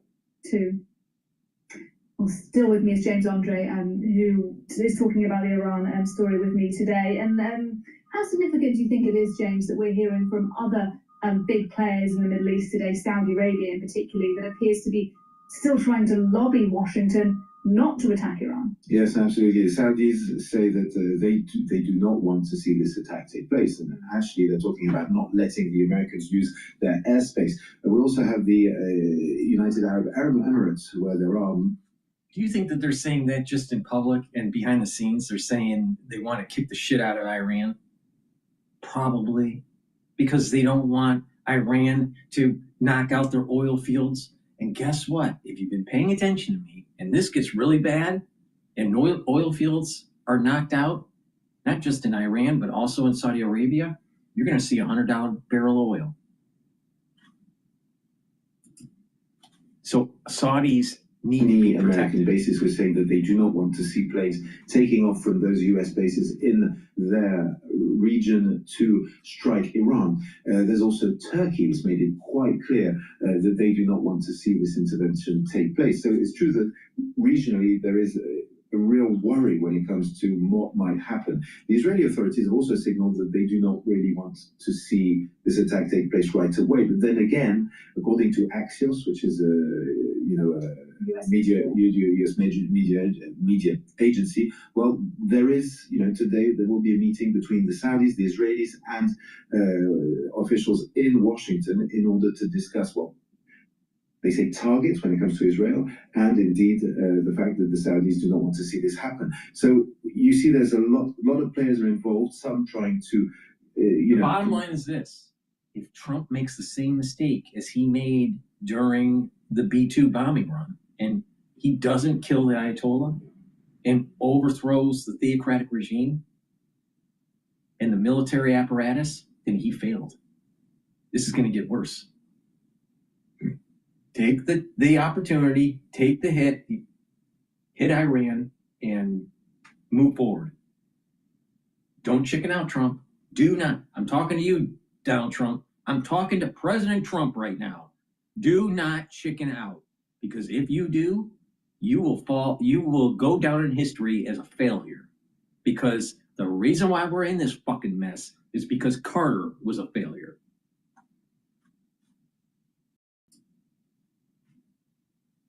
The United States not to act, and at the same time there have been reports as to what's actually going on inside the administration, with a lot of jockeying between Donald Trump thinking about if he wants to go or not. Does he believe, because some players in the administration believe that if there are strikes that could actually help the regime stay in place.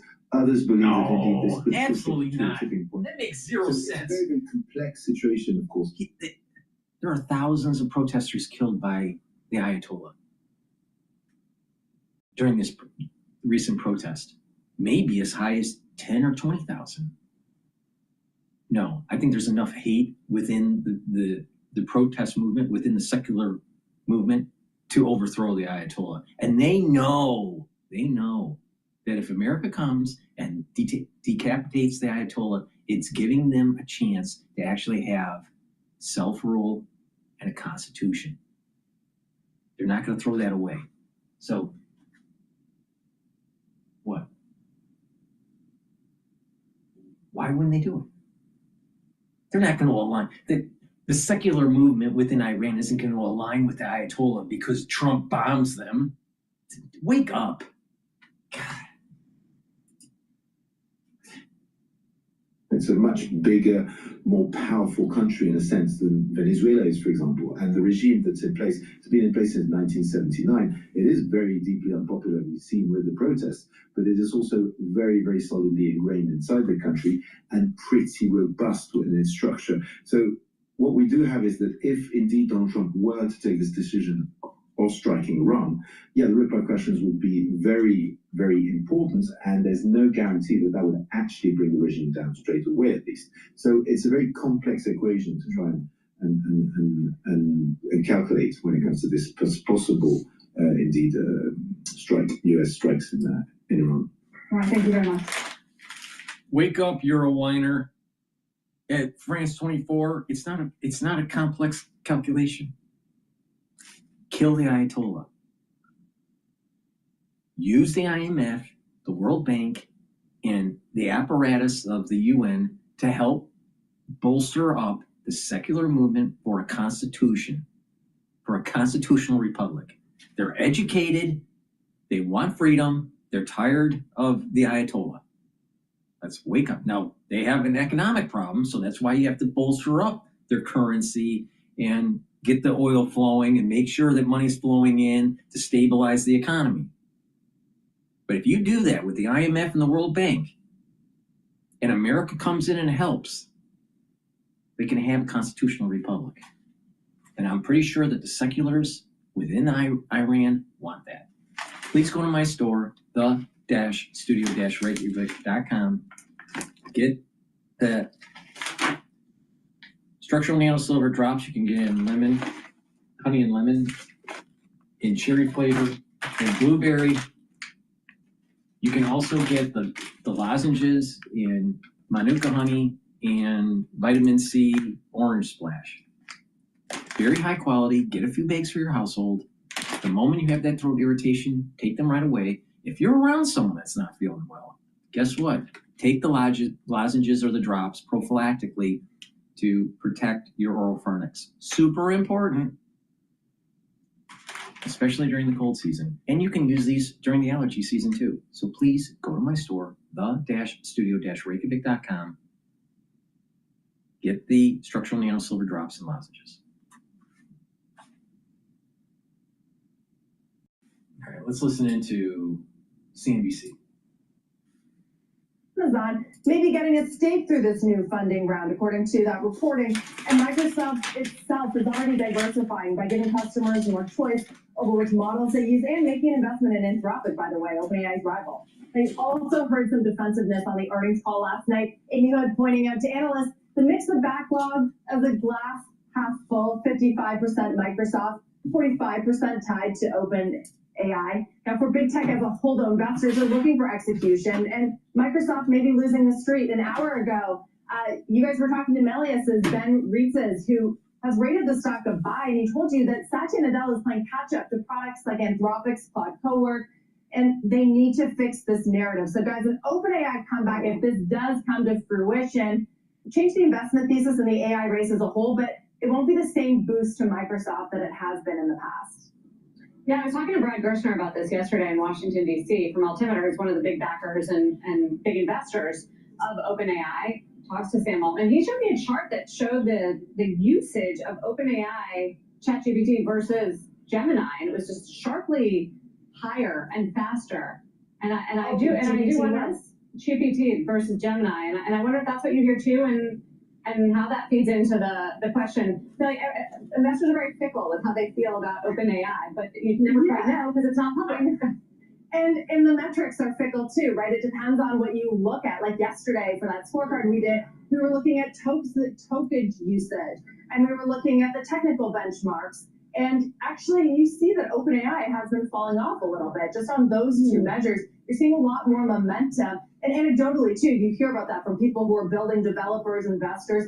It's all about Anthropic right now. They feel like the steadier bet.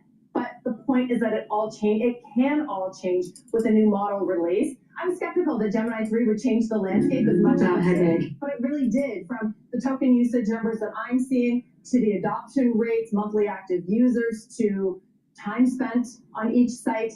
So it's just extremely, extremely fluid. And maybe Gerstner is getting ahead of this, right? Because he knows that the next model is coming out. Maybe we are about to see that come back.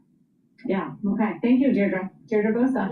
On the AI race, the CEO of Raymond James coming up after the break, just reporting record quarterly revenue. Shares trying to get back into the green over the past 12 months.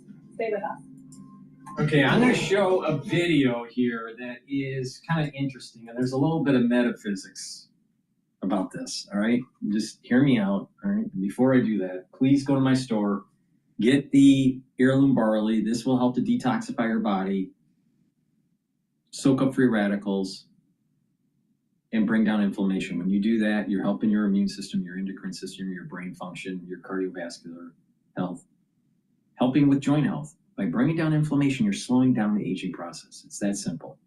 It's a month supply, take it every day, all right? You can also get the gladiator barley instead, and that will do everything that heirloom barley does, but also help with strengthening your musculature. Okay, with that said, I want to repeat, September 11th, 2026, this year, is opening up a door for a curse. And that door doesn't close until the beginning of October of 2027. Why? Because Rosh Hashanah coincides this year on the Shabbos, on the Sabbath. You can't blow the shofar for Rosh Hashanah on the Sabbath. There's a prohibition. The shofar being blown on the first night is important to silence Satan. If silencing Satan doesn't take place on Rosh Hashanah, a curse happens. Now, it could be a curse on an individual, on a community, a country, or the world, or just a group of people. I think that this curse is coming is a worldly curse because we didn't come together as a world population from the last time this happened, which was in the year that Hamas on October 7th attacked Israel. All right? So we saw over a 2-year period where the world start to devolve, infighting between Jews, liberal Jews and Orthodox, infighting in the United States between conservatives and liberals. World anti-Semitism was at an all-time high. Lots of problems. The world didn't come together to fight terror. Okay. How does this curse manifest? Economic. Maybe an AI bubble happens. Major sell-off. Aftershock from 2020 crisis, where there's a resurge of COVID, potentially, maybe something different. A world war, or a combination of everything. We keep on thinking that Iran maybe has a nuclear weapon, probably a dirty bomb, but they have a lot of smart people with low barriers of entry for biological warfare. Ever thought that? So we're going into a time frame, into a world where it's not out of the realm of possibility that something really bad's going to happen. Okay? So keep that in mind. It could be a terrorist attack that's very similar to 9/11 because of the unfettered border that we had under Biden. Something big is coming. Okay? Now, with that, last night there was an incident that took place at the headquarters of Chabad in New York. What is interesting is that you had over many generations different Rebbe's that led the organization, led the Chabad movement, right? The last Rebbe was Menachem Schneerson. The Rebbe before him was his father-in-law, Yitzchak Schneerson. He died on January 28th of 1950. Okay? We are doing this show on January 29th. The incident that took place that I'm going to be talking about happened yesterday, January 28th. Okay? I'm a big believer in fib sequences and the rhyming of history. Okay? So, Yitzchak Mendelson, or Yitzchak Schneerson,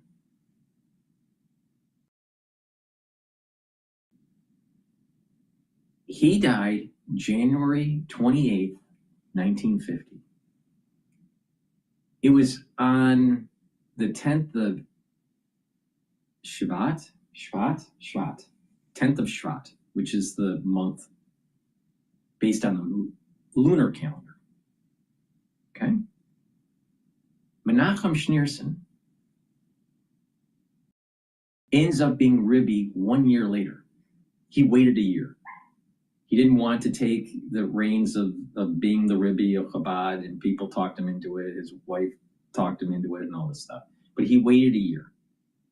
He ends up becoming the Rebbe on the 10th of Shvat of 1951. Okay?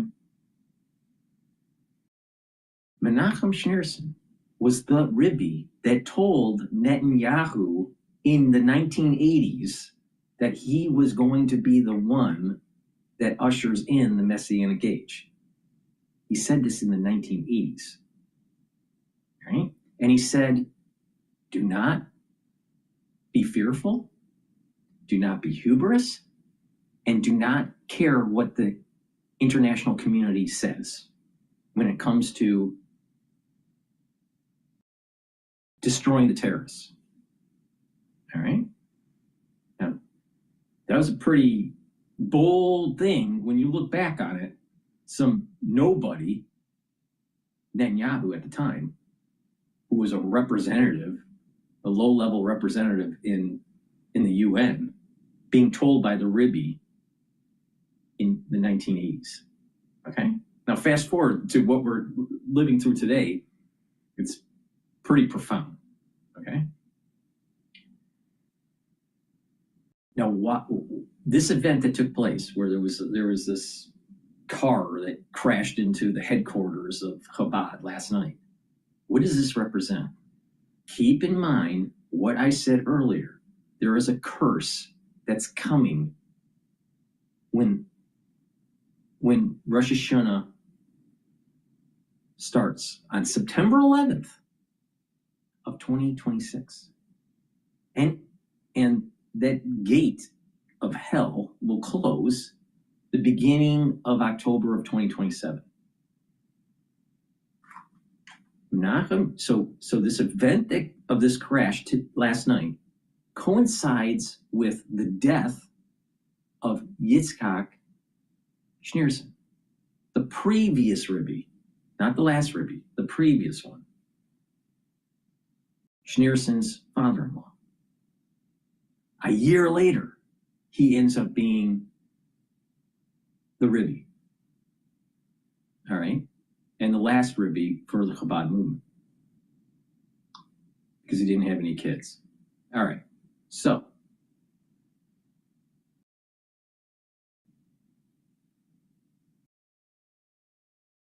a year from now is that time period that falls into that window of hell that I'm talking about, the cursing of the world. Because remember, it starts September 11th of this year and doesn't end until October of 2027.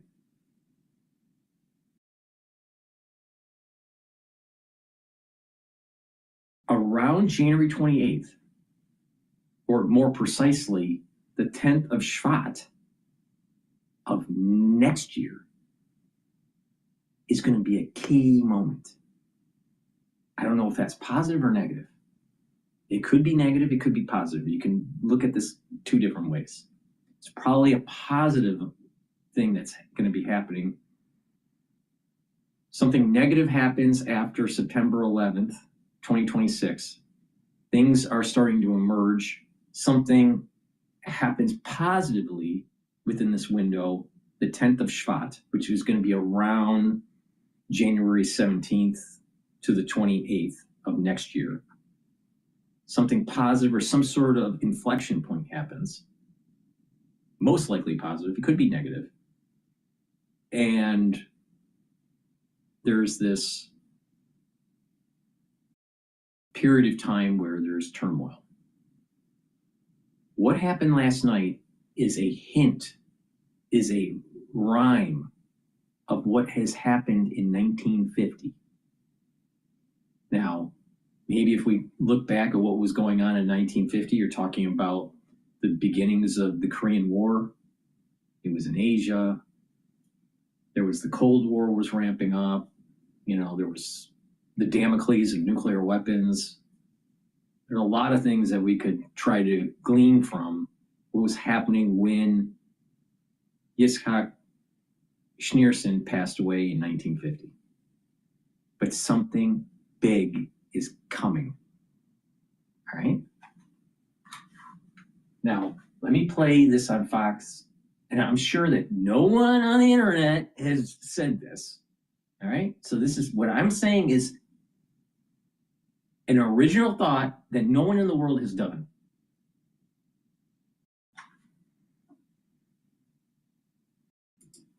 Now, pay attention to this. This is an inflection point that's hinting at this period of time. Something big is coming after 9/11, 2026. Yo, everyone move! Move!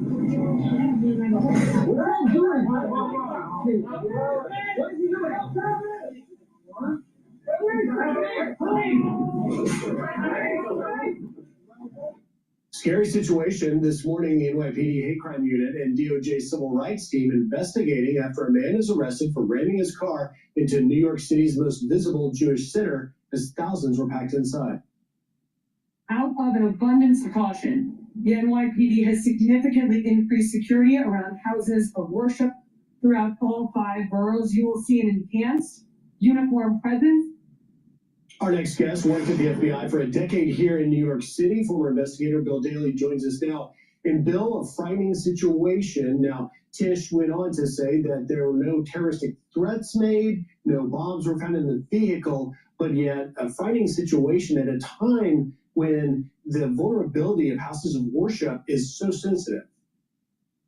Exactly right, Griff. Good to be with you this morning. And certainly this particular act is being investigated as a possible hate crime.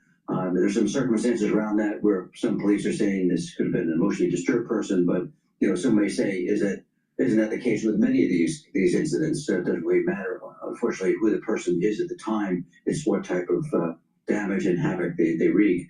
I think, broadly speaking, and I think, this particular Chabad, which is the center for many of the Orthodox Jews who follow Rabbi Schneerson, who was elected that post of head of that Chabad about 75 years ago, is kind of the epicenter for many people. So they get a tremendous amount of visitors. It's quite prominent in the Crown Heights area of Brooklyn.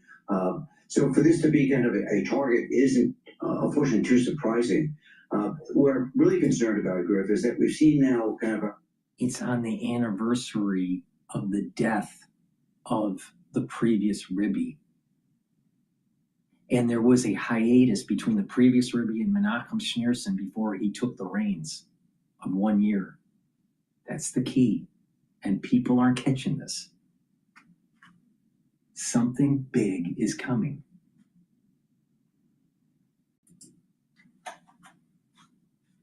A rash of these incidents. It was only just a couple of months ago we had a vehicle attack on a Church of Latter-day Saints, which then went on fire and killed many people. We have had other incidents, including the one just about a week ago in Minneapolis, where a church was stormed by protesters. So it's unfortunate that houses of worship have become kind of this epicenter for kind of this intersection of political issues, of people's grievances. And I think, as far as security is concerned, all of these places, no matter what denomination you are, need to take security seriously.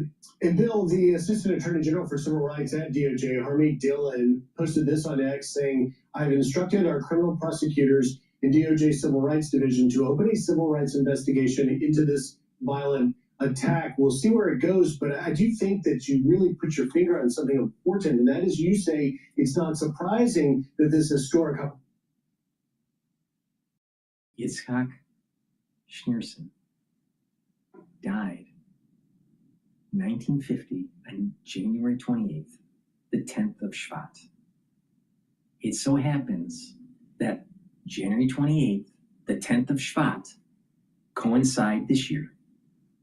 And there is a terrorist attack or a car ramming into the headquarters of Chabad in Brooklyn. Something big is coming. And the countdown started yesterday. And it's going to be a year. The next 10th of Shvat, based on the lunar calendar, is an inflection point.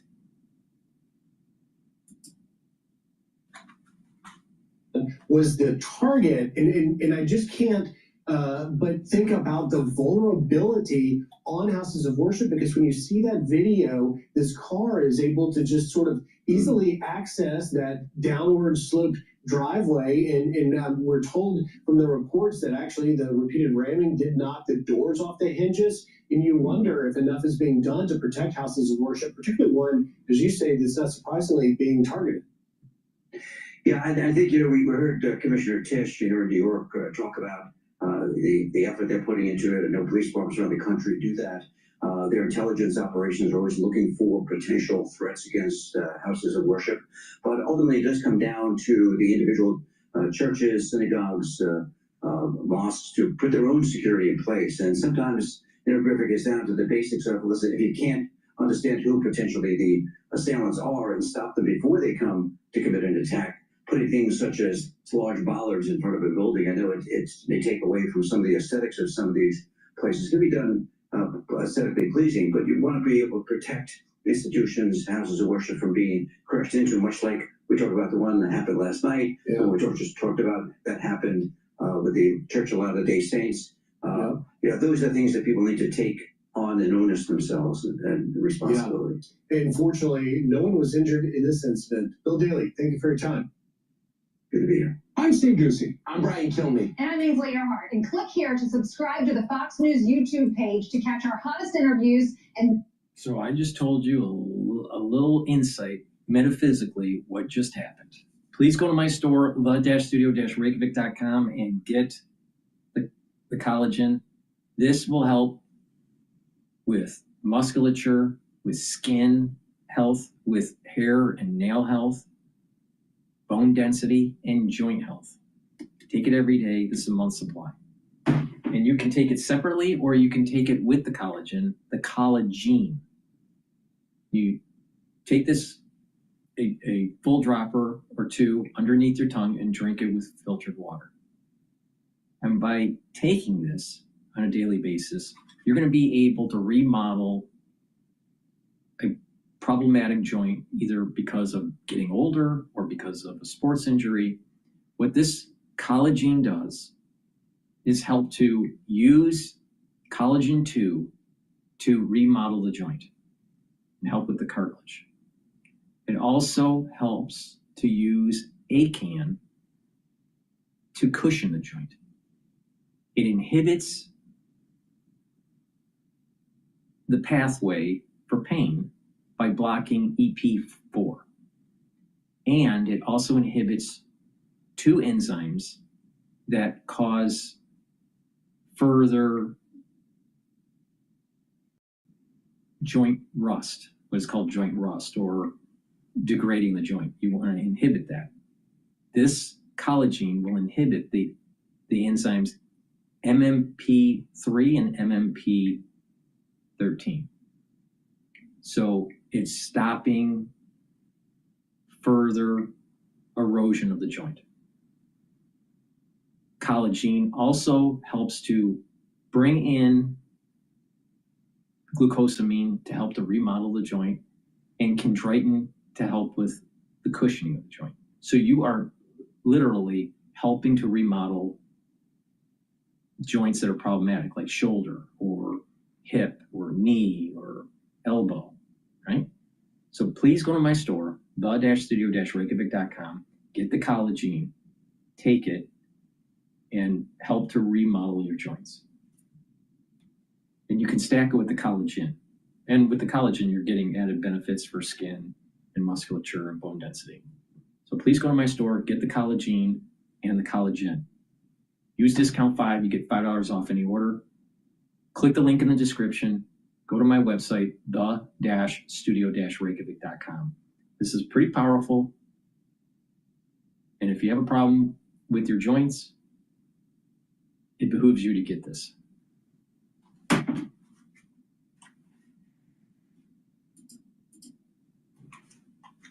Message investors might be trying to send?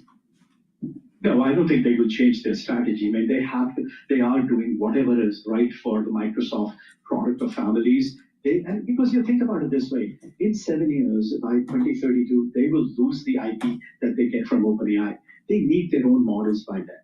They have to have it. So if they're going to put some R&D dollars to take care of that, so be it. I mean, I don't think that's a problem. They are actually, even now, one of the bigger beneficiaries of all the Gen AI spending that's out there. You know, it will all come back to the cloud. Whether it takes a year, 2 years, I don't think that's a problem from a long-term point of view. How about CapEx? When you saw Meta put a huge CapEx number up there, way above where the street was forecasting. Here from Microsoft, their CapEx up dramatically as well, up 66% from the year earlier. How do you think about CapEx, or how's the market thinking about CapEx? So it depends on who's spending the CapEx. So when we think about it, the 3 most important companies in our view is Amazon, Google, and Microsoft, because they have really strong cloud business that can monetize it. How Meta monetizes it, I don't know. And frankly, the reason for that is because they're saying they're going to drive more engagement internally with their products, but they don't have a cloud business that can monetize it. Their model is not being, bought by Apple to put it in the operating system. So I have no idea what the future for that CapEx is, but I feel very comfortable with the CapEx that's driven by the 3 large hyperscale cloud providers, because we know the business that they're in and where the monetization is going to happen. Okay, before we let you go, just a quick recap of what happened with IBM. Good enough for an almost 5% gain. What were investors responding to? Yeah, I think it's, again, a game of think about this. low Think expectations. about the in between the lines what this guy's saying. You have the hyperscalers creating a product, building out the infrastructure for AI, that if you use their system and you implement all of these AI agents in your corporation, that every time you access your AI agent through tokenization, you're going to have to pay them. So wait a minute, I thought you built the AI agent so you can reduce your labor costs. Well, at the very beginning, you are, because you're getting rid of your humans. And the tokens are cheaper. But over time, through a subscription model, or through token utilization per token, you're going to be paying more and more and more over time. And eventually, if you let this go out into the future, the cost of a human being will be the same as the cost of using their AI. That's assuming that it is going to be centralized AI. If it's decentralized AI, where you are going to build your own AI engines and it's on your local server and you're not using cloud technologies or piggybacking off of some other LLM, then it's going to be more efficient for your business and you're not going to be taxed by OpenAI, Gemini, or whatever. Very important to pay attention with this. All this money that's going into AI, they think they're going to be able to tax you to use the AI agents that you develop. So literally, they're taxing you to think. Think about that for a second. Sam Altman wants to tax you so your business can think.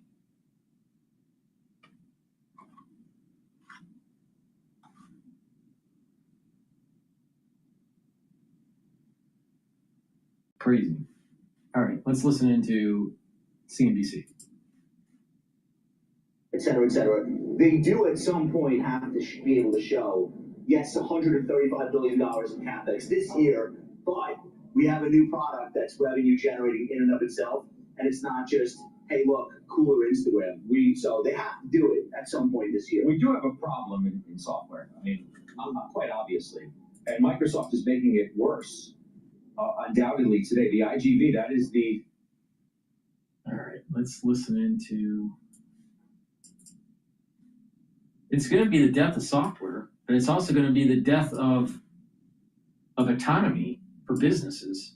Going to be too reliant on the AI systems, and they're going to tax you using tokenization.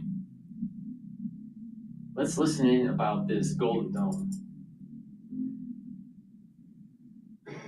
Well, welcome back. The world's largest defense contractor, Lockheed Martin, reported better than expected earnings moments ago. While the stock is up 6%, the company also announced a plan to quadruple production on its anti-ballistic missile defense system, known as THAAD.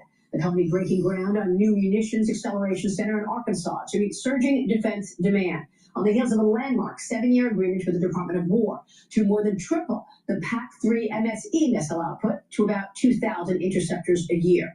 The stock is up about 40% just in the last 6 months. Joining me now is the CEO of Lockheed Martin, Jim Taiclet. Jim, great to have you. Welcome. Thanks so much for being here. Good morning, Maria, and welcome to Camden, Arkansas. Yeah, I can see you're at the plant right now. What do you want to say about the THAAD production? Well, it's a really important defensive weapon for our country and for our allies. THAAD can intercept high-speed ballistic missiles at intermediate long ranges and destroy them and protect our people. So we're very, very committed and excited to quadruple production from about 96 a year to 400 a year. And we'll be doing that over the next 3 years. Well, that is really exciting, and it's certainly at a moment in time when most people are expecting you to have a big role in the president's Golden Dome that he's planning to protect the U.S. from potential missiles. Let me ask you about the F-35, which is so important for the company. What is it, 27% or 30% of revenue? Jim, tell us what your expectation is for the delivery of F-35s in 2026 and 25. For 2025, we delivered a record 191 aircraft to the U.S. and our allies. We'll probably be around 156 plus or minus this coming year, based on our supply chain steadiness that we have built around the program. And on top of that, we're working with the U.S. government and the Department of War to modernize this jet so it can stay even further ahead of any possible competitive aircraft in the world. So we're working on sustainment as well. We want to have this jet up flying more and more hours every year, and therefore we're going to put $1 billion of our own money into the sustainment of the aircraft. I think it's really sure important. I mean, building up our defense system, especially the Golden Dome, is a good idea. But the point that I want to make here is pay attention to the background. All right, these are robots in an assembly line manufacturing something. It's probably just running in the air where it doesn't want to show you what they're making. But it's the point here I'm making is this is how manufacturing is done. You don't have as many people on the line. But to make the line, to program the robots,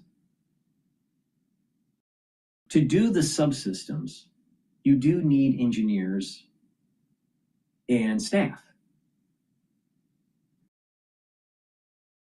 That's where American manufacturing is going. And this is what the Chinese do for Apple phones. All right? It's about tool and die, and it's about manufacturing engineering. And so having this kind of capability in the United States is going to help with the economic clustering. So when someone says, oh, if you're bringing back manufacturing, it's not going to bring back many jobs because it's going to be automated. Yeah. But the magic is the economic cluster, because you need someone to program the robot. You need someone to make the robot. You need someone to design the line and assembly the line, and then do the quality control and manage the factory. See? And you have suppliers that are helping that factory, and they hire people. And those people have paychecks, and they have to get haircuts and buy groceries and buy homes and cars, maybe have a vacation. See? It's about the economic cluster. And because of NAFTA, and because of shipping our jobs over to China, we have decimated manufacturing engineering and tool and die industry. People need to pay attention. We reduced our economic prowess for people to push paper.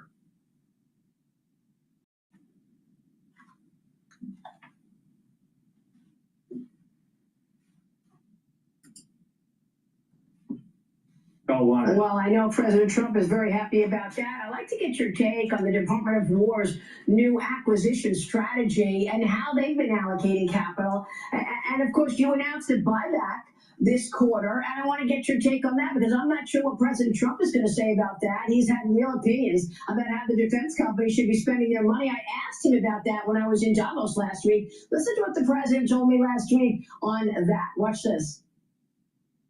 I want to turn to the economy, Mr. President, because when I first interviewed you, when you first came back, it was about a month after the inauguration for your second term, I asked you, Mr. President, what do you want the economy to look like in 4 years? And you were very clear. You said, I want the private sector to rule the day.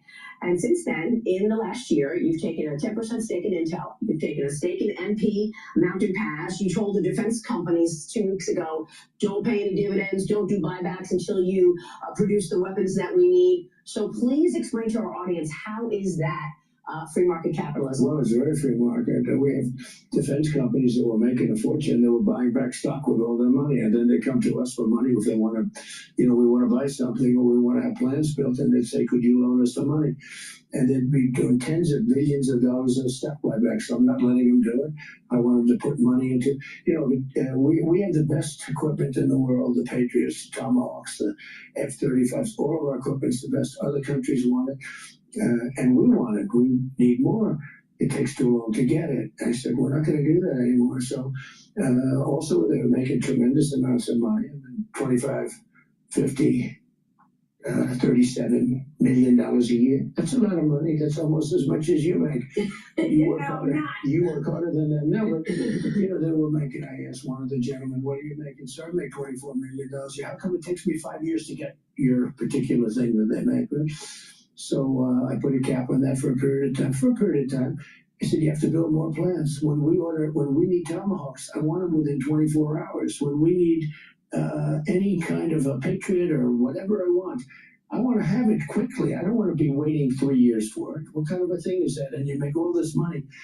And I'm prohibiting them from doing stock buyback. And you know, they haven't even complained about it. Well, so free market capitalism, unless it's a national security issue. Look, it's free market. It's stupid market letting that take. Why would I let them do stock buybacks and we give them, the businesses from us?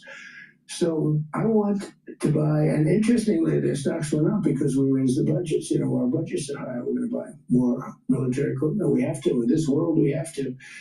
We have the strongest military. We're getting ready to hit Taiwan. We're going to hit China because of Taiwan. And we're going to keep it that way. And you get a little glimpse of that with Iran nuclear, but you got a really very current glimpse from 2 weeks ago with Venezuela. Yeah. We have the smartest, we have the strongest, we have the best equipment. They had a lot of anti-aircraft stuff that didn't exactly work too well. So, Jim, that's what the president said about all of that. Your reaction, and why does it take so long to meet the surging demand, sir? So, Maria, to be very clear, we did not announce a future buyback of shares in our earnings release. We merely reported previous buybacks that had happened in the past. We heard President Trump's guidance loud and clear. And so therefore, we are going to take a step function increase this year, and you'll see it in our guidance. In 2025, we invested $3.6 billion at Lockheed Martin in capital expenses and independent R&D. We're taking a step function increase in that in 2026 to $5 billion. 35% increase in our internal investment to heed the call of President Trump and to transition a priority to internal growth, internal investment to support the War Department in its goals. That's Lockheed Martin's strategy. We'll maintain our dynamic capital allocation, our disciplined capital allocation process, but our emphasis is on internal investment to meet the department's needs. And we heard the president loud and clear, and that's how we're moving out. That is wonderful. What are your thoughts in terms of meeting the demand that we are seeing out there? The president is very clear that we can't actually make armaments fast enough to meet what's going on in the backdrop. China on the march, Russia on the march. What can you tell us? So we at our company have been advocating for a change in the business model between the Defense Department and industry writ large. And we want to invest more in industry. We want to scale faster. And we've been advocating this as a company for years. What's come in with Secretary Hegseth's transformational strategy for acquisition is opening the door to all of that. So on these agreements that you referenced, the Patriot missile, which is where we make it right here in Camden, Arkansas. You can see the robots behind me, state-of-the-art investments we're making. We wanted to do that. We've been doing it with our own money. We've put $2 billion into equipment like this over the last few years just for these defensive munitions. We're going to bump that up. We're going to invest another number of millions and billions even over the next 3 years and really turbocharge this investment. We will be able to hit those delivery targets. In the next few years, we're going to go, as you said, 600 Patriots a year to 2,000, 96 THAADs a year to 400. We are taking this incredibly seriously. We've got a dedicated workforce, and we're breaking ground today, a little bit later this morning, on a brand new factory facility on this site right down the road, where we will have more of this kind of equipment. And importantly, we'll be training our new workforce there. We're going to hire thousands of people across many states, including Arkansas, Alabama, Florida, Texas, and others, to answer this call and make these defensive weapons for our country. Jim, that is so exciting, and all patriots thank you across the country. You know that. What are your thoughts on the president saying he wants a $1.5 trillion defense budget in 2027? Look, we don't know if this will pass Congress, but what does that mean for Lockheed Martin? Well, what it means is we will be able to invest even more because we'll get more and more of these long-term agreements. It's unprecedented, and I think it's the first major weapon system in decades where there was a commercial agreement between the U.S. government and a major defense contractor like Lockheed Martin. That 7-year agreement opened up our ability to invest quickly right up front, know that the demand was going to be there, the commitment by the government to have that demand, and act more like a commercial business, and we can access our own cash flow more effectively. We can even go out to the capital markets if we need to with a competitive offer and get this job done. That is wonderful. Jim, let me ask you about the potential. Before she asks her next question, this whole concept is really important for our military prowess, especially if we go to war with China, because we're going to be using a lot of Tomahawks, we're going to be using a lot of Patriot missiles and everything, and we're going to be depleted within days. So we need to be able to manufacture these very accurate, smart missile technologies quickly. Please go to my store, the-studio-reykjavik.com. Get the turmeric. This will bring down inflammation and soak up free radicals. Lignans also brings down inflammation and soaks up free radicals and helps the immune system and the endocrine system. And ashwagandha root helps to control your cortisol and blood glucose levels. Super important. When you stack these together, guess what? You're boosting up your immune system. You're helping your cardiovascular system because you're reducing plaque formation. Because by bringing down inflammation and soaking up free radicals, you don't have oxidized LDL. And by bringing down inflammation at the brain level, you're helping the health of your neurons. You're going to slow down the aging process with this stack. Super important. Get the lignans, the turmeric, and the ashwagandha. You can take them separately, but you do get synergistic benefits by taking them together. So please go to my store, the-studio-reykjavik.com. Use discount 5 to save some money. Shutdown, a lot of worry that if we in fact see a government shutdown, that's going to throw a wrench into all of these plans. Maria, it'll definitely slow us down, so we're hopeful that there is no government shutdown coming this week or anytime soon. We want to keep our workers on the job. We want to be able to pay them. We want to be able to have them keep producing these items that we really need as a country. Government shutdowns, continuing resolutions, late budgets, none of those are helpful. So if we can avoid a government shutdown, they can be very important for our defense. And of course, you're walking this balance of ensuring that you are stepping up in terms of production. There you are right now at one of the productions in the U.S., but you're also talking with shareholders, ensuring that shareholders understand the balance here. So what do you tell shareholders in that regard? Well, one framework is the agreement that we have on Patriot, and now even this morning, brand new, the FAD system. What we've done for our shareholders is, first of all, we've got long-term commitments on these major programs for our company like we've never had before. That gives them a lot of confidence in the stability of our cash flows and our business going forward. That's a huge plus. We're working on a number of other major programs, which I can't talk about quite yet today, but there should be more good news coming out on those long-duration contracts. Secondly, in those contracts and those agreements that we've struck so far with the department, we have the normal protections. If there's a change of the government strategy, if the budget changes, if the program is reduced or even canceled, we have make-whole provisions in these agreements that will compensate and protect our shareholders from any change in government policy down the road. And third, and really important, is there are escalation clauses in these long-term agreements, meaning we don't have to take inflation risk, nor do our investors, for the next 7 years. There'll be an index-driven inflation escalator that go along with these contracts. And fourth, and also very important, the U.S. government realizes that cash flow is important to investors and that we have to maintain a reasonable amount of cash flow for them. As a result, they've agreed to work with us on payment schedules and other cash management opportunities between government and industry to help us make sure that investors are cared for along the way of that contract. So all these benefits and protections are in these agreements.